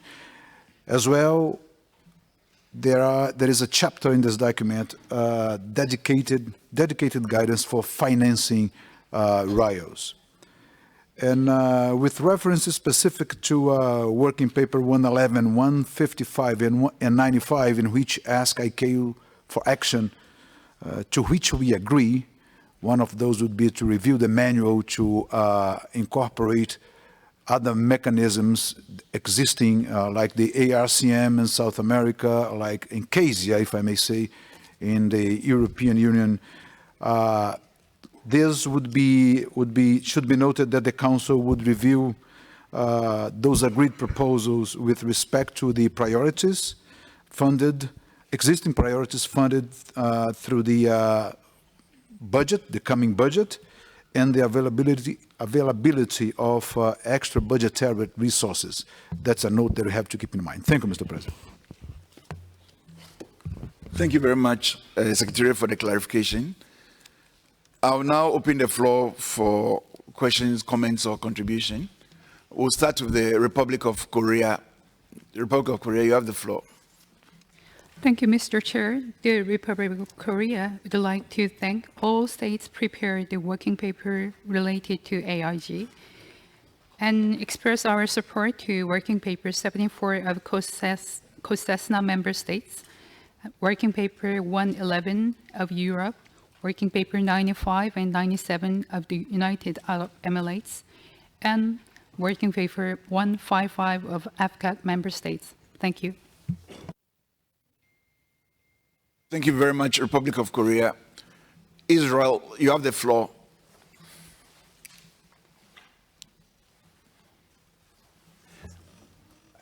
Thank you, Mr. Chair. Ireland supports the Working Paper 111, Working Paper 95 from the United Arab Emirates, and Working Paper 371 presented by Argentina. Modern aircraft are becoming increasingly more sophisticated and complex.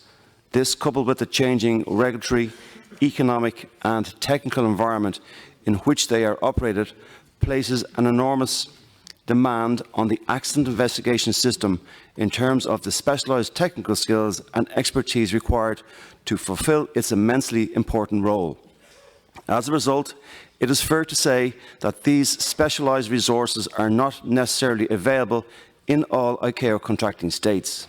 Regional cooperation in investigations allows the sharing of technical and physical resources, thus maximising their utilisation.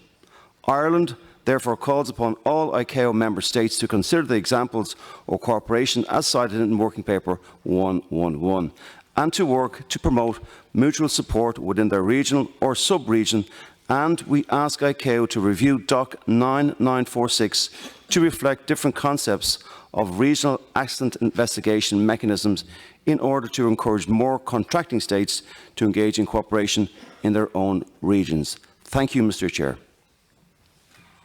Thank you very much, Ireland. We will now invite Nicaragua to take the floor.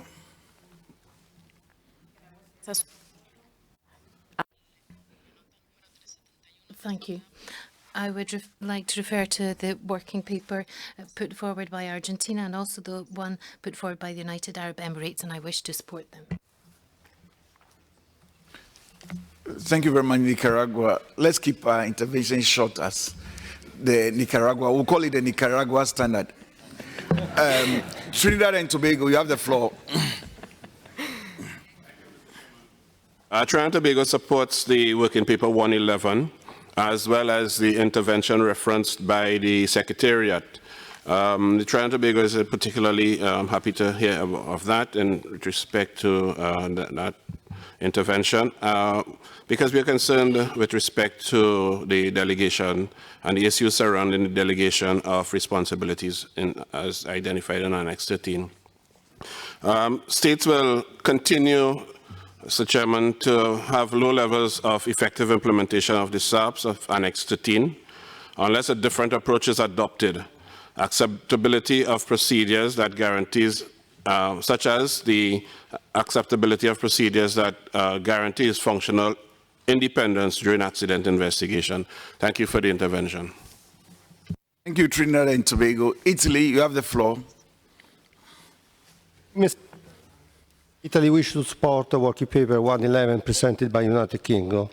The investigation of aircraft accidents and serious incidents plays a fundamental role for identifying hazards in aviation. For this reason, the European Union has decided to make the principles of Annex 13 mandatory in the Member States by publishing the EU Regulation 996/2010. Furthermore, such regulation established the European Network of Civil Aviation Safety Investigation Authorities to improve the quality of investigation conducted by EU safety investigation authorities, to strengthen their independence and to create a mutual support network. The results of the activity carried out have been very positive and highly contributing to improve the level of safety in Europe.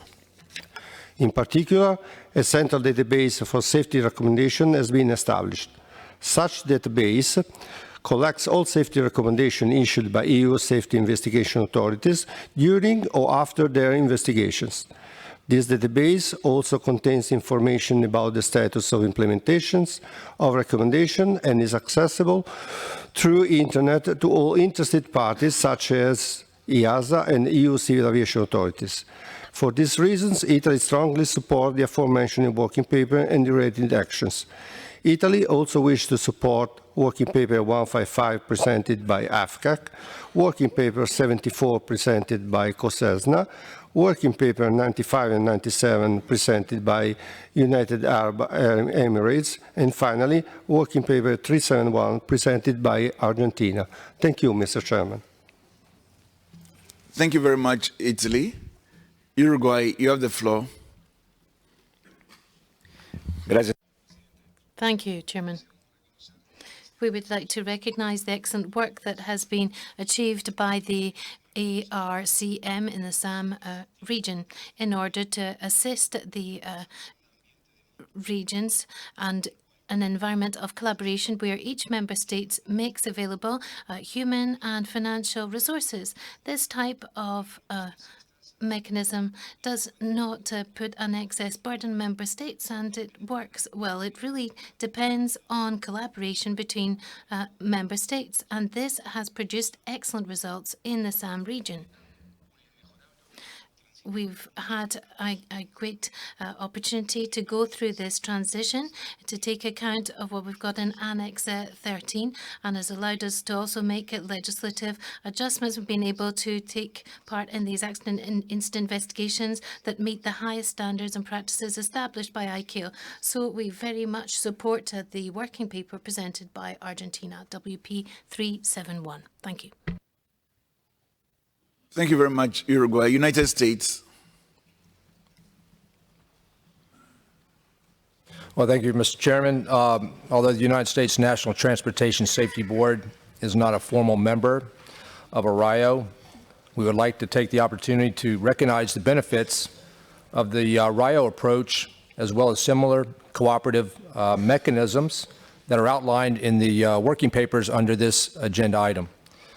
We believe that RIOs and regional cooperative mechanisms can provide a viable solution for regional states to leverage resources and experience to achieve economies of scale in the investigations of accidents and incidents. Thank you, Mr. Chairman. Thank you, USA. Eswatini. Thank you, Mr. Chairman. And Eswatini would like to support the paper presented by Sudan, working paper number 155 on regional accident investigation organizations. I thank you. Thank you, Eswatini. I recognize the massive, overwhelming support for the WPs. So thank you very much. The screen is still very full, but like I said, we are really hard pressed for time. Unless you have any objection to the recommendations of the WPs, or you have a new proposal to pull forward, we'll end it here. Okay. Good.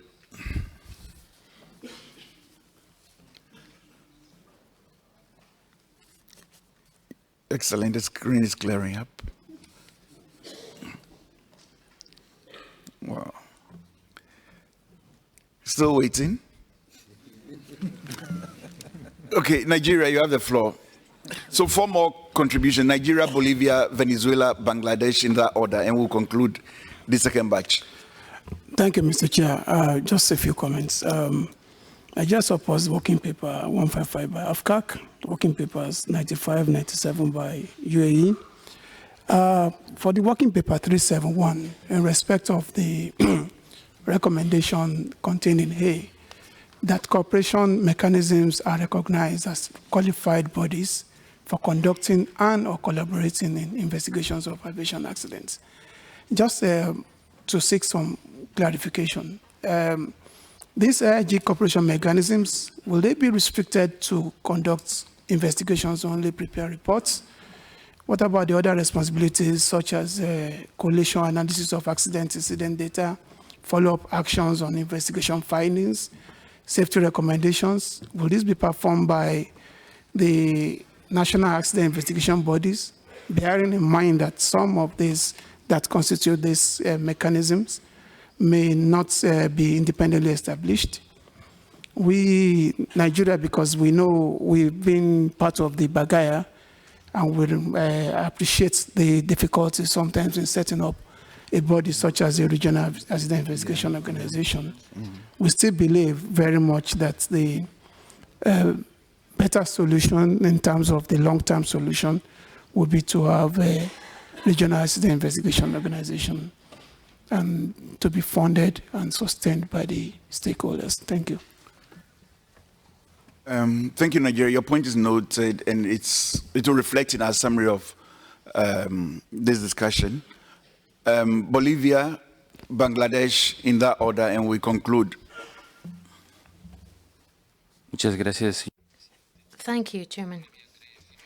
Bolivia very much believes in cooperation process, and particularly when we're talking about investigation of accidents and incidents. That is why Bolivia supports Working Paper 371 presented by Argentina.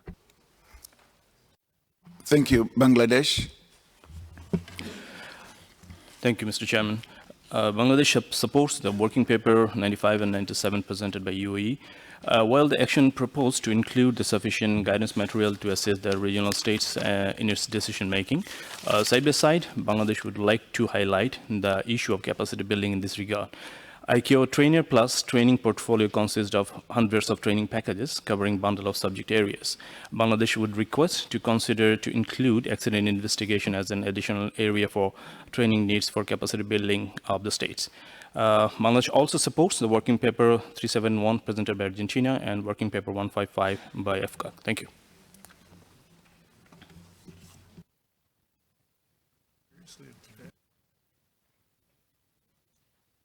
Thank you very much, Argentina. Ayata, you have the floor. Please be very brief. Thank you, Mr. Chair, and apologies. We do accept your comments, but IATA believes it's important to note that we support Working Paper 97 as presented by the United Arab Emirates and recognizing the benefits that can be achieved through the establishment of regional accident and incident investigation working groups. Thank you. Thank you very much, Ayata. That brings us to the end of our discussions. And we'll try to summarize the discussions and conclusions as follows. The Commission acknowledged the well-structured three-phase approach for the establishment of the GRIA and encouraged states facing challenges to discharge their investigation responsibilities contained in Annex 13, Aircraft Accident and Incident Investigation, to give due consideration to the establishment of the RIOs. The Commission agreed to propose to the Council that the ICAO Manual on Regional Accident and Incident Investigation Organization, DOC 9946, be reviewed and expanded to reflect other models of investigation cooperation used worldwide. The Commission, acknowledging the benefits of the establishment of RIOs in states lacking sufficient resources to undertake their Annex 13 obligations, agreed to propose that the Council supports African states in the establishment of RIOs within the framework of regional and continental cooperation mechanism and consider developing an action plan for AFCAC member states for the establishment of RIOs. In acknowledging the advantages of gradual implementation of different levels of cooperation among states for the establishment of an RIO, the Commission agreed to propose to the Council that the ICAO Manual on RIO, DOC 9946, be reviewed and expanded to reflect the aforementioned levels of state cooperation in investigations, including further guidance on the basic RIO. The Commission acknowledged the advantages of establishing cooperation mechanisms within regions and was supportive of encouraging states to consider the strategy of the mid-region in establishing Accident and Incident Investigation Working Group to foster cooperation in investigations. With regard to the identification of a tool for providing and managing funds to an RIO and cooperation mechanisms, the Commission was made aware that the ICAO Manual on RIO, DOC 9946, provides tailored guidance for financing regional investigation systems. Thank you very, very much for your cooperation and support. That brings us to the end of the second batch. We'll move straight away to the third batch of working papers. And this third batch deals with regional safety oversight organizations. We'll straight away invite Zambia to present working paper 153 on behalf of AFCAC member states, and Uganda to present working paper 174. Zambia, you have the floor. Thank you, Chair. Distinguished delegates, Zambia is presenting this working paper on behalf of the 54 contracting states, which are members of the African Civil Aviation Commission, AFCAC. This working paper discusses proposals relating to support of regional safety oversight organizations, RSOOs, in the African Indian Ocean, or AFI region. Building on the outcomes of the 13th ICAO Air Navigation Conference, the paper elaborates challenges that states face as they establish RSOOs. It profiles ways to further support and strengthen RSOs. This includes securing adequate and sustainable funding mechanisms and, as appropriate, delegating safety oversight functions to the RSOs. States in Africa still face challenges related to lack of qualified technical personnel and common legislative frameworks for regulation of aviation on the continent. The working paper profiles solutions which are hinged upon properly institutionalized RSOs, and these are A, ICAO and AFCAC to establish a robust funding mechanism to support RSOs in the AFI region. B, harmonize regulations and procedures on the continent, and as appropriate, promote the delegation of safety oversight functions to capable RSOs. C, reduce the number of RSOs, consolidate and strengthen the more effective ones. D, ensure relevance of RSOs by delegating functions or utilizing their services. And E, encourage states that belong to more than one RSO to subscribe to just one in order to promote efficiency. In conclusion, Mr. Chairperson, ICAO member states and AFCAC have a central role to play in the rationalization and strengthening of RSOs. There is need to establish a viable support mechanism and scale the RSOs to ensure their sustainability. In view of the aforementioned, the Assembly is invited to A, recognize RSOs for their role in strengthening civil aviation authorities. B, urge AFI states to continue supporting and strengthening RSOs financially and delegating flight safety oversight functions where applicable. C, encourage ICAO to continue supporting RSOs by facilitating access to technical support, sharing of experience, knowledge, and strengthening cooperation. D, request ICAO to accelerate implementation of recommendations of the Global Forum on RSOs for Global Aviation Safety, held in Eswatini from 22nd to 24th March 2017. In particular, the evaluation of RSOs aimed at strengthening the RSOs. And E, urge ICAO in coordination with AFCAC and other partners to put in place a mechanism to support and assist RSOs in the AFI region consistent with GASP and GAMP. Thank you, Mr. Chair. Thank you very much, Zambia. Uganda, please take the floor to present WP 174.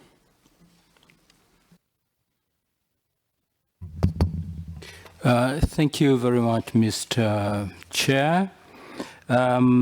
Uganda delegation would like to express its congratulations to you for having been elected to this chair of this technical committee. Uganda is presenting working paper number 174 on the behalf of the 54 African contracting states of AFCAC.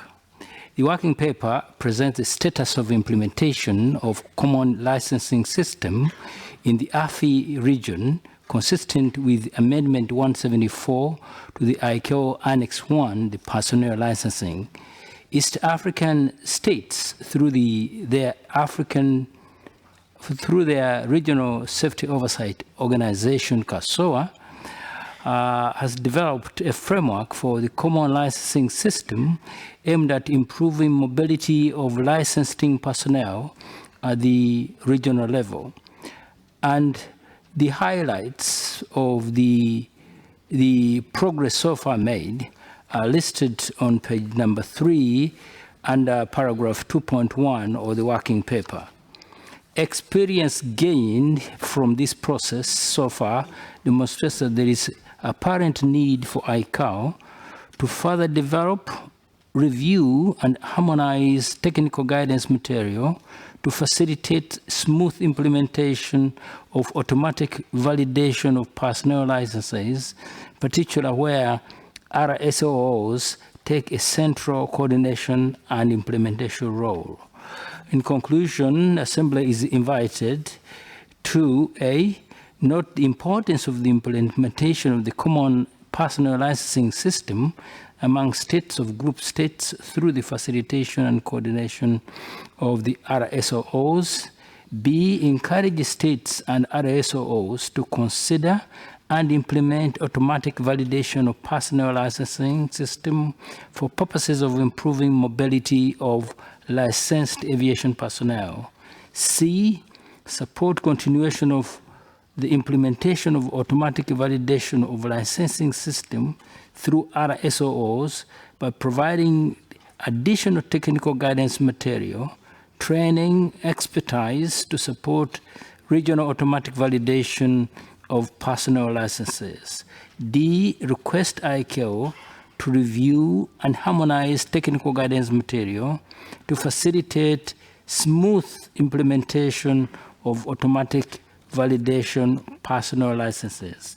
And last, request partners to share experience and provide capacity building in support of regionally coordinated automatic validation of personnel licenses. I thank you. Thank you very much, Uganda. I will now invite Bolivia to present WP 391. Bolivia, you have the floor. Gracias. Thank you, Chairman. Working Paper 391, presented by Bolivia and supported by LACAC and SAM states, refers to regional regulatory harmonization as a mandatory step towards the automatic granting of licenses.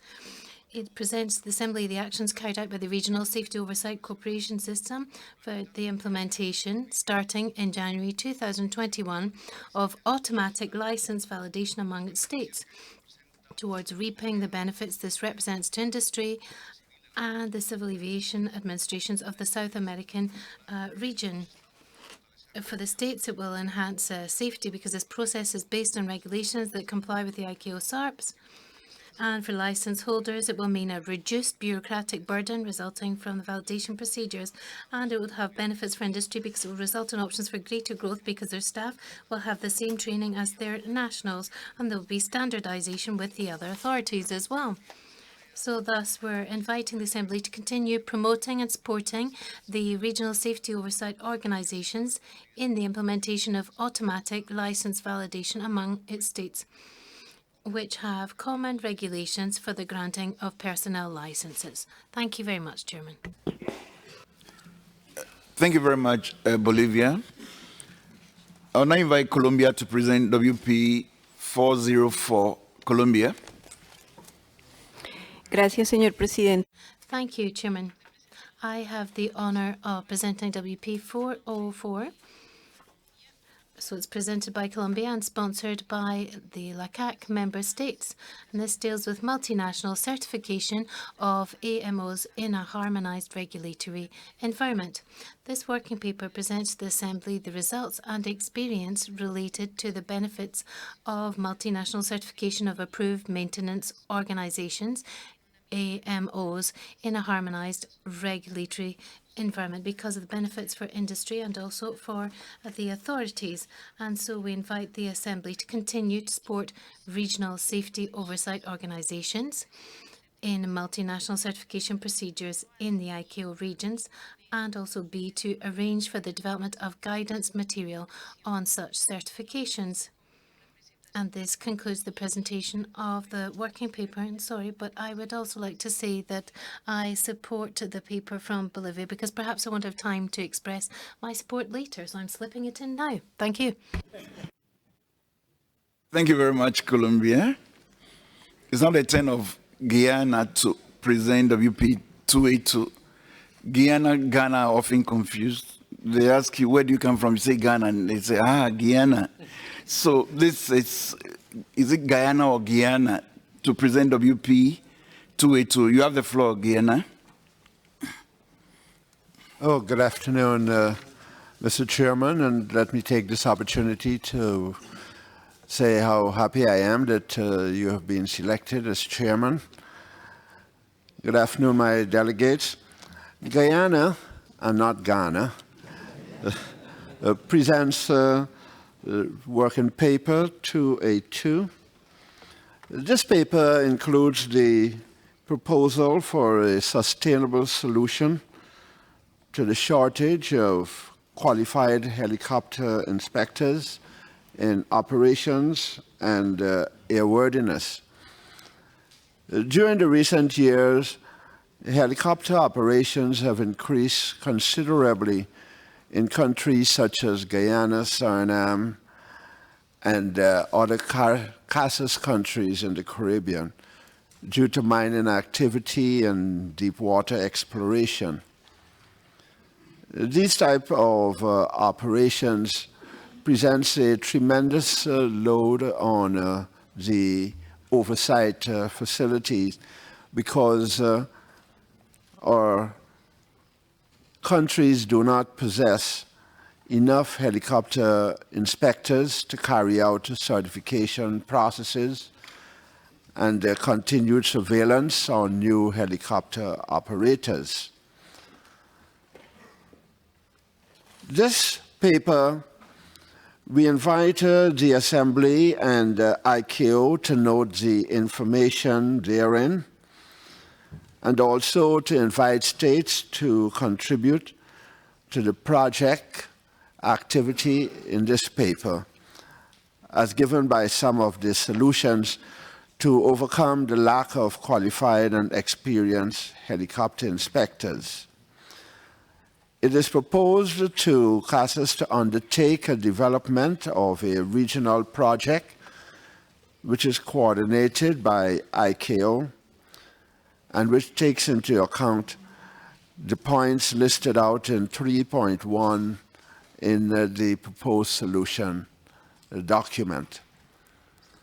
Mr. Chairman, I ask that this paper be supported for not only the small states in the Caribbean, but I'm sure within the other parts of the world, such as in Africa and Asia. Thank you very much, Mr. Chairman. Thank you very much, Guyana. And we have one final paper, that is WP 166, to be presented by Saudi Arabia. Saudi Arabia, you have the floor. شكرا سيد الرئيس. Thank you, Chairperson. I am presenting this working paper regarding the establishment of Regional Safety Oversight Organization for the states of the Middle East and North Africa. Referring to the ICAO Safety Oversight Manual, Part B, the establishment and management of a regional safety oversight system, and supporting the goals of Assembly Resolution A3912 ICAO Global Planning for Safety and Air Navigation, the Arab Civil Aviation Organization, or ACAO, in coordination with ICAO, took an initiative to create the regional safety oversight for the Middle East and North African states to support the development and implementation of the State Safety Program, the SSP, by the member states, and to enhance states' safety oversight capabilities in order to achieve the Global Aviation Safety Plan GASP objectives and regional priorities. The Assembly is invited to A, note the information contained in this working paper, and B, agree that ICAO continue to support the establishment of ARSOs in the Middle East and North African states region. Thank you, Chairman. Thank you very much, Saudi Arabia. I'll now give the floor to the Secretariat for any clarifications. Thank you, Mr. Chairman. As regards the proposal to develop guidance on multinational certification of AMOs in a harmonized regulatory environment contained in WP 404 presented by Colombia, we'd like to inform the task was assigned to the Airworthiness Panel in Job Card ARP 010, which includes the development of guidance for the reduction in duplication certification and surveillance activities of AMOs. The actions proposed are already in progress and work will be completed in 2021. Working paper 282 presented by Guyana proposed a solution to the shortage of qualified and experienced helicopter inspection operations and airworthiness in the South American region, and actually invites ICAO to collaborate in the Caribbean Aviation Safety and Security Oversight System, CASOS, as a derived sustainable solutions. It is important to note that several ICAO initiatives are available to help to address this issue. Example, NGAP, CASOS, RSO, and CASI-T. We consider issue of qualified operations and awarding civil aviation safety inspector as a global issue, not only limited to the South American region. Thank you very much, Mr. Chairman. Thank you very much, Secretary, for the clarification. I will now open the floor for contributions. Let's keep it extremely brief. United Republic of Tanzania. Thank you, Chair. The United Republic of Tanzania supports the Working Paper 174 presented by Uganda on behalf of AFCAC. As it has been explained, it is in line with the implementation of the ICAO vision on the automatic validation of personnel licenses in the region, and also implementation of the provision of Amendments 174 to Annex 1 of the Chicago Convention. Thank you, Chair. Thank you, Tanzania. Peru, you have the floor. Gracias, señor presidente. Thank you. We have signed up to technical cooperation for automatic validation, and we're also part of the multilateral cooperation for validation of the AMOs. We'd like to very much support the working paper put forward by Bolivia and also the note put forward by Colombia, and we'd also want to support the WP 153 and WP 174 from AFCAC, and also WP 282 presented by Guyana and Suriname. Thank you. Thank you very much, Peru. Uruguay, you have the floor. Thank you, Chairman. On working paper 391, having an automatic validation of pilots will help with the dynamic approach, but will also reduce the implementation delays for personnel holding these licenses, and this means that there will be more mobility for their operations within the region. This will reduce costs and administrative tasks for the member states, and for industry will give them growth possibilities, because there will be these standardized procedures for validation of licenses, working with all of the other authorities when it comes to regulations related to their staff. But when it comes to implementing this mechanism, we need to work with the SRV SOP, the regional cooperation, dealing with harmonization, coming up with common requirements and standardized elements. And so we very much support what's been put forward by Bolivia in WP 391. Coming on now to WP 404, multinational certification of AMOs. This is one of the most important activities in a multilateral context that we can see in our SRV SOP regional cooperation organization. This avoids duplication of efforts, and it also means significant savings for member states where we never have enough resources, whether we're talking about human or equipment or financial resources, and also we never have enough time that we want to actually dedicate to continuous monitoring. There has been an active response from the aviation industry. They're always asking for this type of product, which is being produced in our regional body, and this has brought multiple benefits when they're able to get certification from 11 member states with just one process. And there's lots of different savings, which means they can actually pursue more business and offer lots of different services to various countries in terms of matriculation. So we very much support Working Paper 404. Thank you. Thank you, Uruguay. Italy, you have the floor. Thank you, Mr. Chairman. Italy wishes to support Working Paper 153 presented by AFCAC, as well as Working Paper 166 presented by Saudi Arabia on behalf of other Middle East and North African states on the establishment and support to regional safety oversight organizations. RSSOs play a key role to put in place a system to help member states at the regional level to regulate and standardize activities in safety and air navigation domains, as well as to provide support to oversight activities. This system would also aim in facilitating the mutual recognition of regulations in place in the various regions. EASA is a good example of what has been implemented in Europe by the European Commission as a regional safety oversight organization.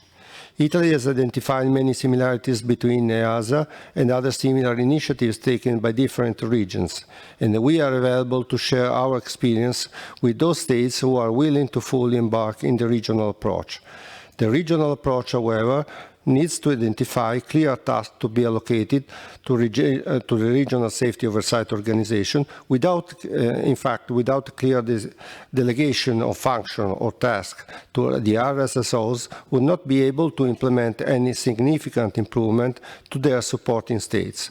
In conclusion, Mr. Chairman, Italy wishes to reaffirm the importance of the RSSO's contribution to the aviation system and the need to support such organization by states and ICAO. Italy also wishes to support Working Paper 174 presented by AFCAC, 391 presented by Bolivia, 404 presented by Colombia, and Working Paper 282 presented by Guyana. Thank you. Thank you, Italy. Sudan, Venezuela, Bangladesh, Cameroon, Argentina, Bolivia, ICAO, and that will conclude the discussion of this batch. Sudan, you have the floor. Yes, shukran. Thank you, Mr. Chairman. We would like to support Working Paper 166 from Saudi Arabia and the paper of AFCAC and all the papers that were presented dealing with establishment of regional safety oversight organization. We would like to support these papers for the benefit of ICAO and for this assembly. Thank you. Thank you, Sudan. Venezuela. Gracias. Thank you, Chairman. The Bolivarian Republic of Venezuela very much supports Working Paper 391 and WP 404. on the basis of the positive experiences that we have observed in our region, and we would like to invite support for the RSOOs, and we need to continue to promote this type of validation and recognition between the states when we're dealing with standards. Thank you. Thank you, Nicaragua. Thank you, Venezuela. Bangladesh, you have the floor. Thank you, Mr. Chairman. Bangladesh supports the working paper 404 presented by Colombia and sponsored by LACAC member states, as Bangladesh is actively working with the SARI, South Asian Regional Initiative, for harmonization airworthiness regulation in the region. Bangladesh would echo with the essence of the working paper that the concept of multinational certification of AMO will only be effective under harmonized regulatory environment. Sharing resources amongst the RSOO countries will be time and cost saving for the regulatory bodies, operators, AMOs. This will increase the flexibility of the operator to avail the AMO services over the region. Bangladesh appreciates the action proposed in the paper, especially proposed action B, which says about the development of guidance material on such certification. Thank you. Thank you very much, Bangladesh. Cameroon, you have the floor. Tu vas? Okay, merci, Monsieur le Président. Thank you, Chairperson. Cameroon supports working paper 391 by Bolivia and supported by the states of SAM and Central America. We have read the paper presented by Bolivia, and we recognize the importance of this cooperation among states to improve the situation at the regional level for aviation personnel. We are working on developing a common regulation that will enable personnel licenses to be issued jointly. This is in Central Africa. We also agree with the measures proposed by the working paper 391 by Bolivia.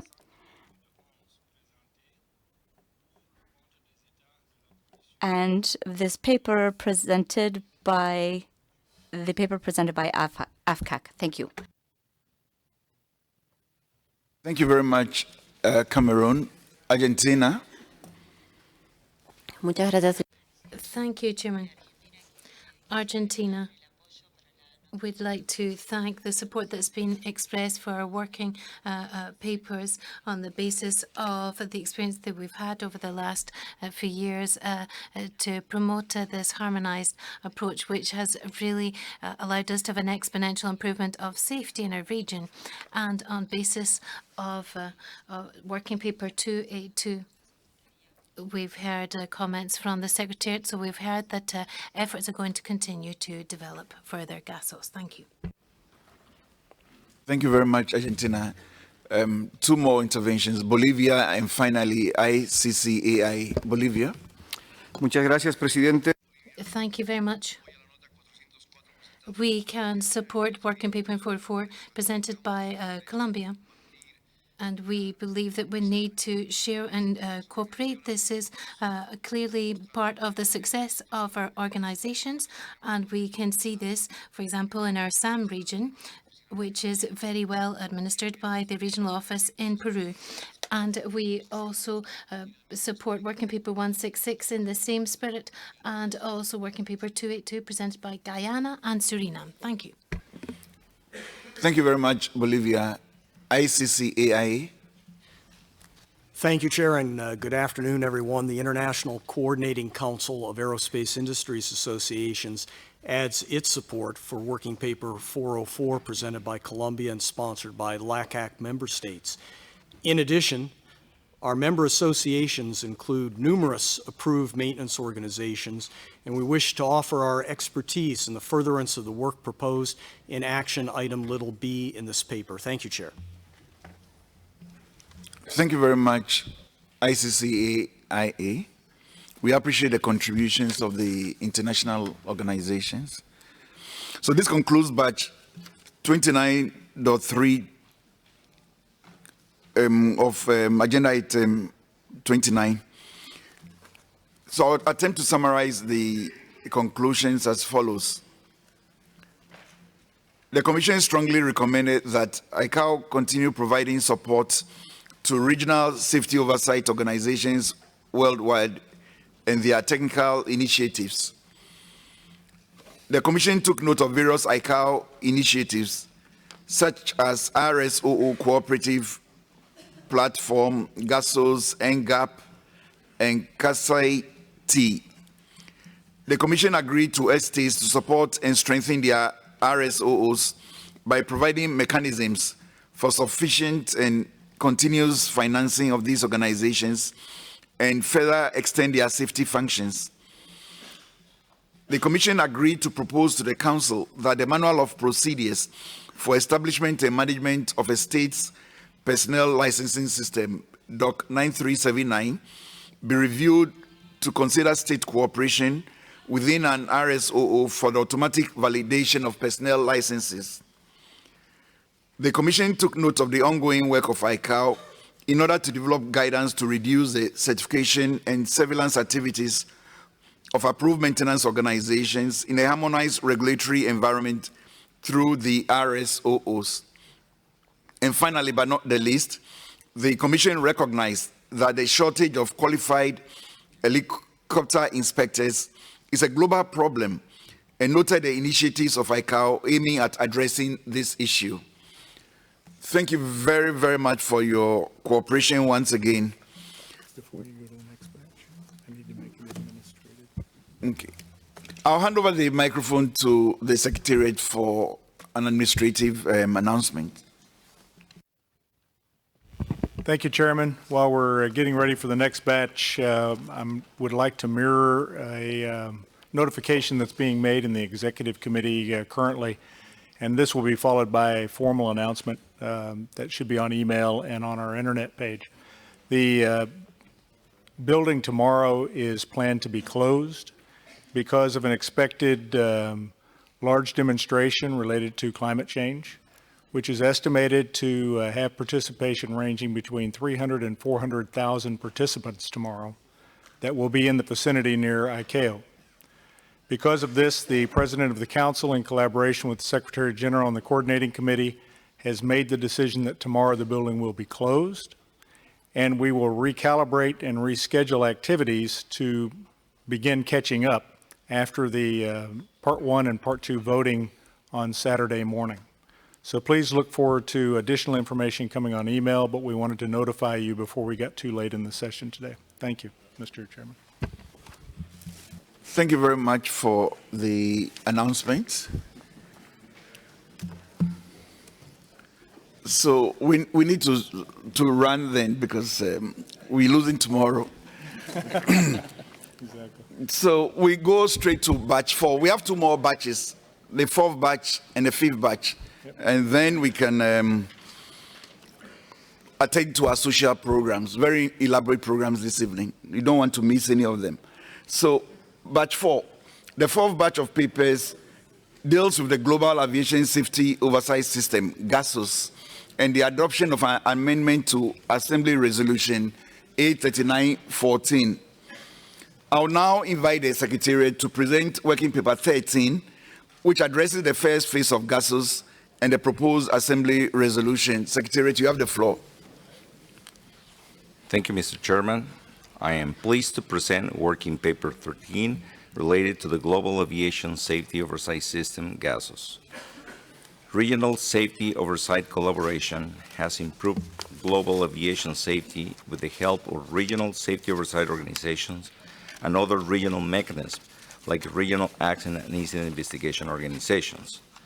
Despite the continuous development of regional collaboration, many of these organizations still face some specific challenges that do not allow them to deliver the expected results. To help strengthen these organizations, ICAO is launching the Global Aviation Safety Oversight System. GASOS, as approved by Council, is a voluntary standardized assessment and recognition mechanism for RSOOs and RIOs and explicitly does not include private entities.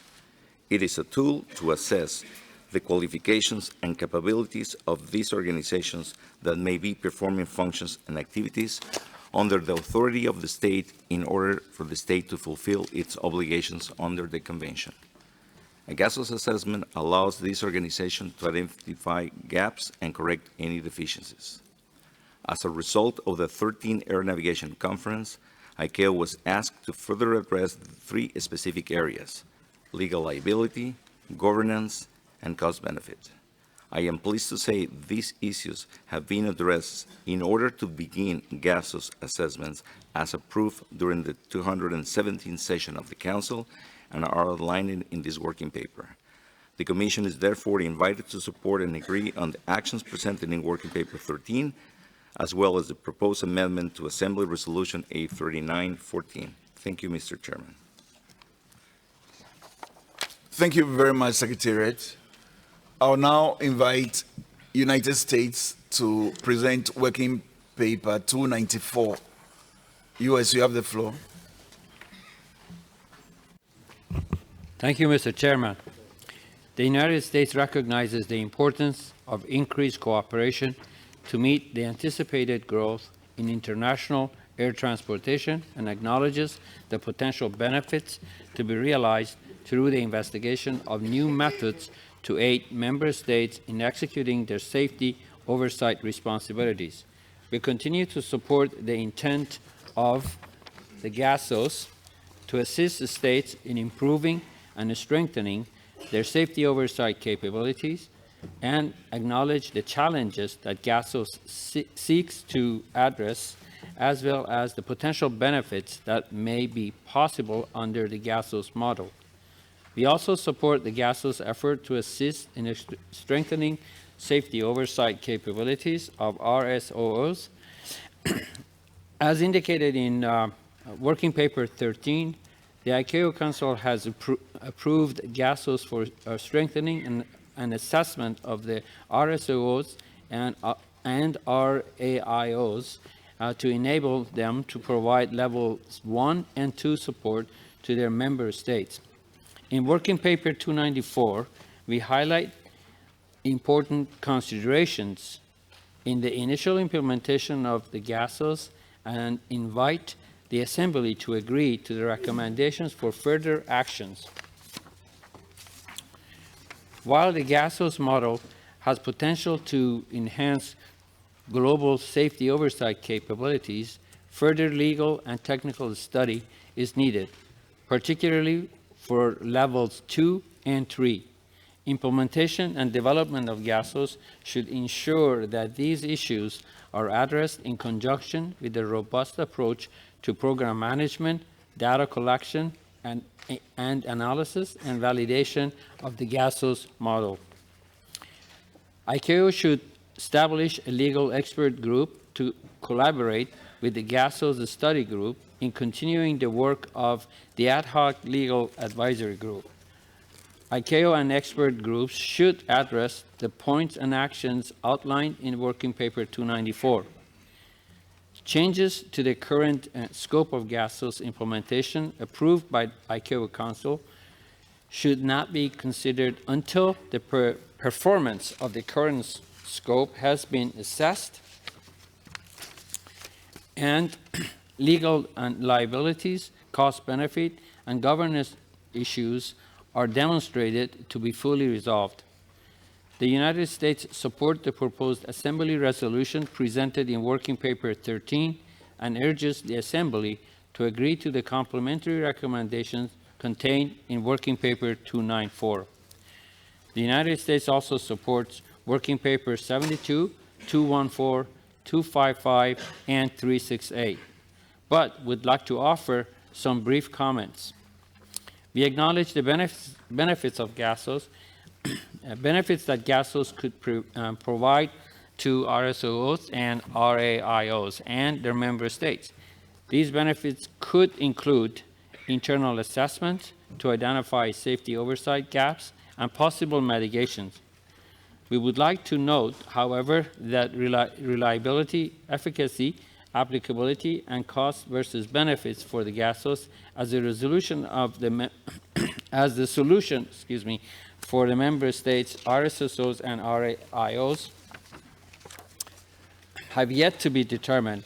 Further work, including data collection and analysis from the implementations of Level 1 and Level 2 as approved by ICAO Council is needed.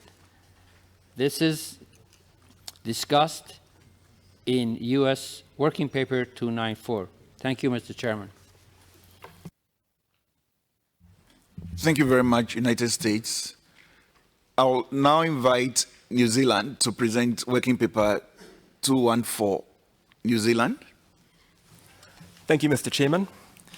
New Zealand supports the GASOS approach and principle as a means to raise the safety performance of civil aviation through improved regulatory effectiveness. This is particularly the case for small Pacific Island states. We note the work undertaken by the GASOS study group following the 13th Air Navigation Conference to examine the legal liability, governance, and cost-benefit issues associated with GASOS. Resolving these issues is essential to the successful implementation of GASOS. Any cost-benefit analysis associated with GASOS needs careful consideration and must be built on credible assumptions and demonstrate the marginal gains that GASOS would deliver to states over and above those already achieved through individual states using existing regional safety organisations. We invite the Assembly to support the GASOS approach and principle while acknowledging that further work should be undertaken to more accurately determine the costs and benefits for GASOS for regions, states and the aviation industry. We also invite views on what priority should be given by ICAO to potential GASOS implementation. Thank you. Thank you very much, New Zealand. COSESNA has withdrawn WP 72, so I'll now invite Nigeria to present Working Paper 255, Nigeria.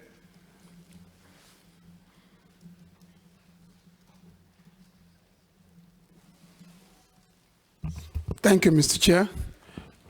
Distinguished delegates, I hereby present Working Paper 255 on behalf of the 7 member states of the Banjul Accord Group Aviation Safety Oversight Organization, BAGASO. The states are Cabo Verde, the Gambia, Ghana, Guinea, Liberia, Nigeria, and Sierra Leone.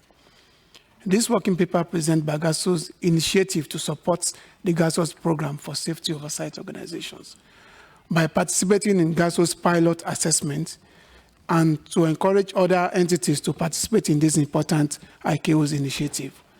BAGASO is a member of the GASOS study group since its inception and supports the objectives of GASOS as a tool to ultimately enhance the safety oversight capabilities of states. In line with efforts to strengthen it as an assessment and recognition mechanism for SOOs, BAGASO voluntarily accepted to be subject to pilot assessment in October 2018, following submissions and decisions on GASOS at the 13th Air Navigation Commission. The pilot assessment was recently conducted by ICAO under the GASOS program from 6th to 10th of May 2019. BAGASO applied for recognition of 23 safety functions on the areas of flight operations, airworthiness, aerodromes, ground aids, and generic area for delegation of safety functions at GASOS Level 2, operational assistance functions. The assessment was successfully conducted in all areas except in operations. I'm happy to inform you that the preliminary report shows that BAGASO had a score of about 85% in compliance with the assessment.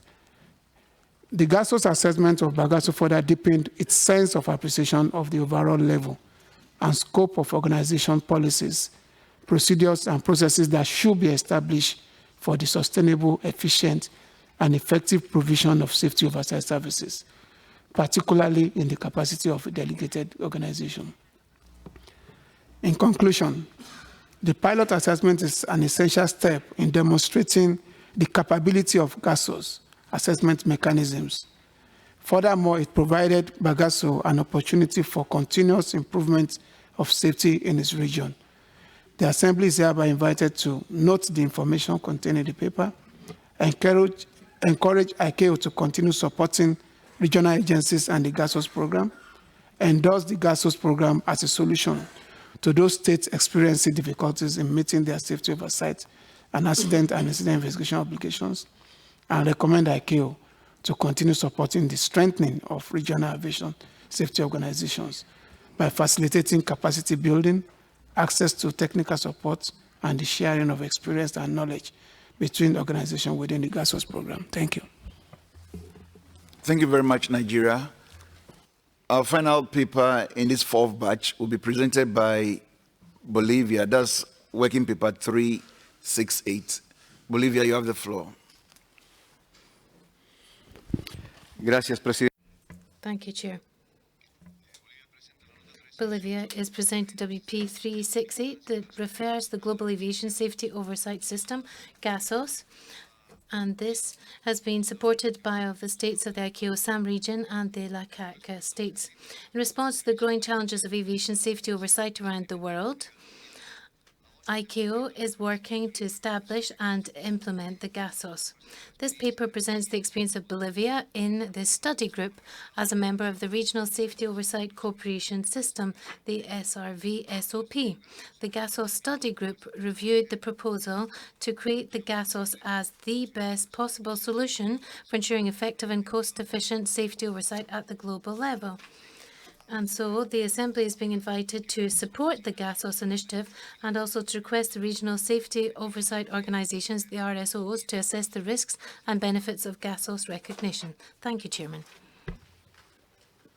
Thank you very much, Bolivia. We don't have any information papers related to this batch. And I'll now give the floor to the Secretariat for any clarifications on the WPs. There is none. Thank you. And I'll now give the floor to delegates for any comments or contributions. Yeah, we have a few. Whew. I spoke too early. United Kingdom, you have the floor.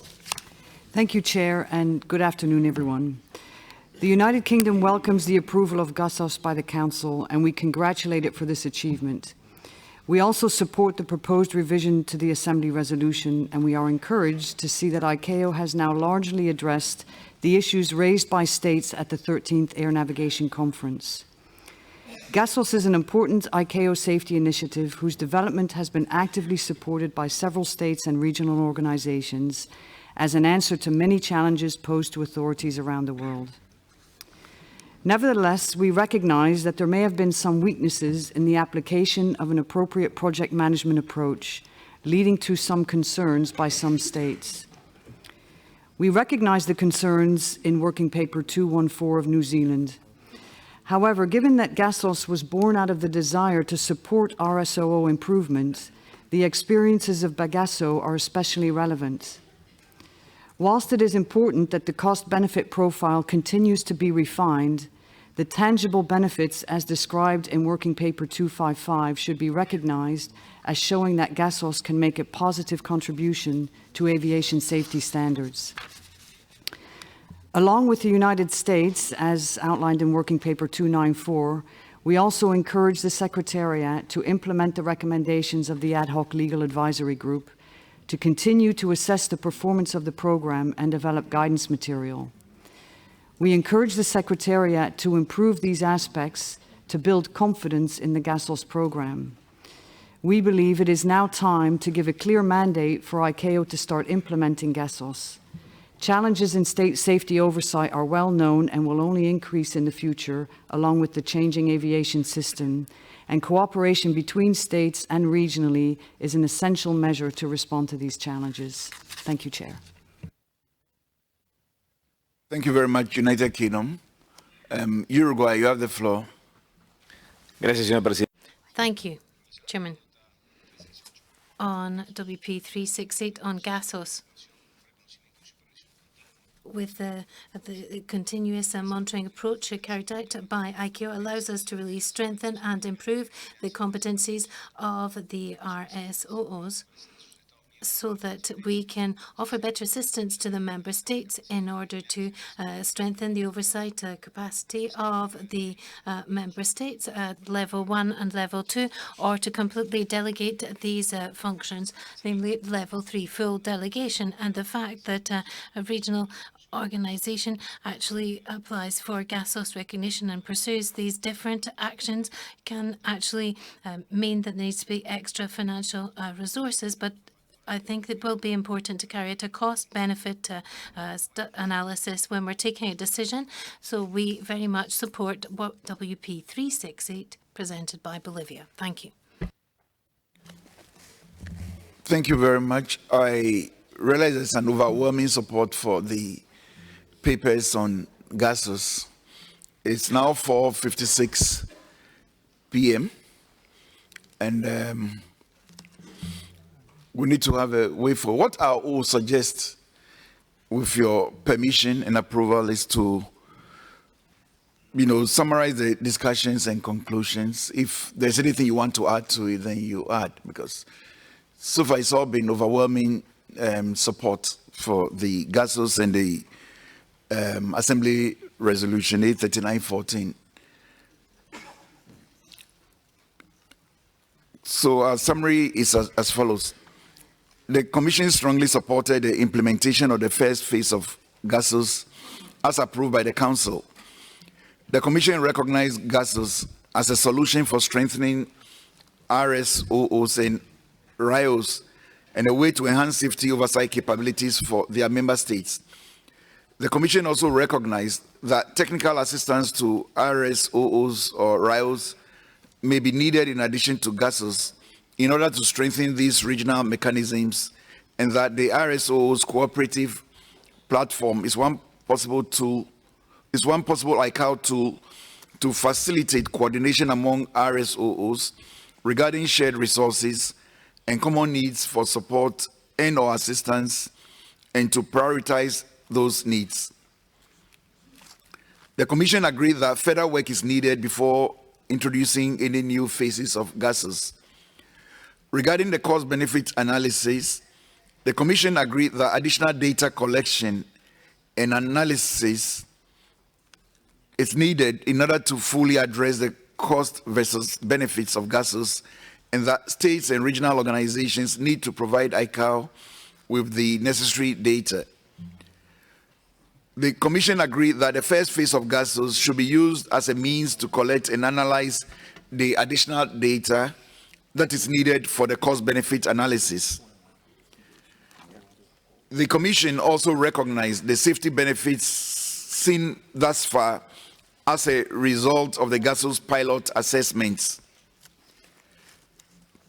The Commission agreed that a continued effort is needed to ensure that the legal and liability issues are being properly mitigated and that any new issues be resolved during the first phase of gases.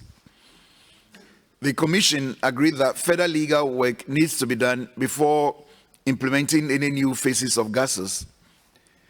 The Commission also agreed that attention to effective program management for the implementation and further development of gases is necessary. The Commission strongly supported the amendment to Resolution 839-14. That concludes my summary. And unless you want to add to it, I'll respectfully request that you put off the mic. Thank you very much. Thank you. Because it's almost 5, and I know India, Singapore, and Russia will not forgive us if their reception goes to waste. Okay, I still have 5 requests for the floor. Let's keep it at 5, and let's keep it to 30 seconds per intervention. We will need permission from the interpreters to continue for 5 minutes. Okay, they're giving permission. So, Rwanda, you have the floor. Thank you, Chairman. Good afternoon. I'll make it very quick. Just to add to the comments you've already made, Rwanda would further suggest that the newly proposed working group works hand in hand with the GASOS SG study group to avoid any loss of efforts on either side by organizing side-by-side meetings to facilitate that each group briefs the other on the proposed new developments on GASOS program. This is in reference to Working Paper 294 by the United States. One other comment is that regarding Executive Summary Action C, Rwanda fully agrees with the proposed action and further suggests that the working groups and the study group develop a thorough performance evaluation criteria for GASOS program, which should include the progress on how the raised issues are addressed. Again, this is in support of Working Paper 294, and we also support Working Paper 13. Thank you. Thank you, Rwanda. The comments have been noted. And for the working groups to work hand in hand with the GASOS study group, okay. Australia.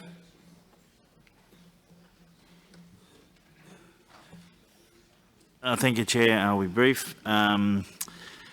Australia notes that you have just put about 14 conditions on GASOS going ahead, which we agree with. It's not a particularly convincing story, and GASOS is one of many ways in which you can improve regional safety organisation performance. And having read that cost-benefit analysis, Chair, it actually spells out the case as to why you should have a regional safety organisation, not why you need GASOS. Thank you. Thank you, Australia, for your views. But I recognize an overwhelming support for GASOS, but your views are noted, and I believe will reflect in the final report. We now have South Africa requesting for the floor. Thank you, Chair. Chair, I won't be making intervention, but rather with your indulgence, announcement. South Africa had invited delegates to a reception, which was meant to take place tomorrow. However, due to the office shutdown, we have postponed a reception to Sunday, 29 September, same venue. Thank you, Chair. Thank you, South Africa. We've noted the change in date of your reception. Argentina, please. Thank you, Chair. We would like to support 294 and 368, and in the analysis of GASOS, if we could also add in the RIOs to be examined. Thank you. Oh, okay. Thank you very much. The point is noted. I'm sure the Secretariat will take notes. So we're looking at both RSOs and the RIOs. Thank you very much. Switzerland and Germany will have the last laugh for the day. Switzerland, please. Thank you, Mr. Chairman. I will try to be very brief. We would like to make short suggestions with regard to Working Paper 294 of the United States, where it is suggested also to create a legal group to look into those questions. And in view of the governance, maybe a proposal on the governance is basically to not create a known legal group, but basically to make it work under the GASOS study group. I think this would avoid duplication and would also enhance efficiency. Thank you very much. All right, thank you very much. That is noted, and we agree with your proposal. Germany. Thank you, Mr. Chair. Along with South Africa, we also want to announce that the reception, the German reception tomorrow, is postponed to Sunday, and you are all cordially invited. Thank you. Thank you very much, Germany. We've noted the change in date. So Singapore, India, and Russia, are you also postponing tonight's reception? Singapore, you have the floor. Thank you, Mr. Chairman. We are not postponing our reception. On behalf of the Singapore delegation, I would like to invite all Assembly delegates to the Singapore reception this evening. It will be at Le Paquet, across from the back of the ICAO building, beside the W Hotel. So please join us anytime from 7 p.m. till 10:30 p.m. And please, remember to bring your ICAO Assembly badge or invitation card for identification. Thank you, and looking forward to seeing all of you there this evening. Thank you very much, Singapore. And This brings us to the end of today's session. It's on a good note. We are ending with a reception. And as was announced by the Secretary to the Technical Commission, we will not convene tomorrow, but please go online and you'll be given information as to the next meeting time, but most likely to be after the Part 1 and Part 2 elections. So in other words, we will convene on Saturday afternoon at 14:00 hours. Thank you very much. The meeting is adjourned.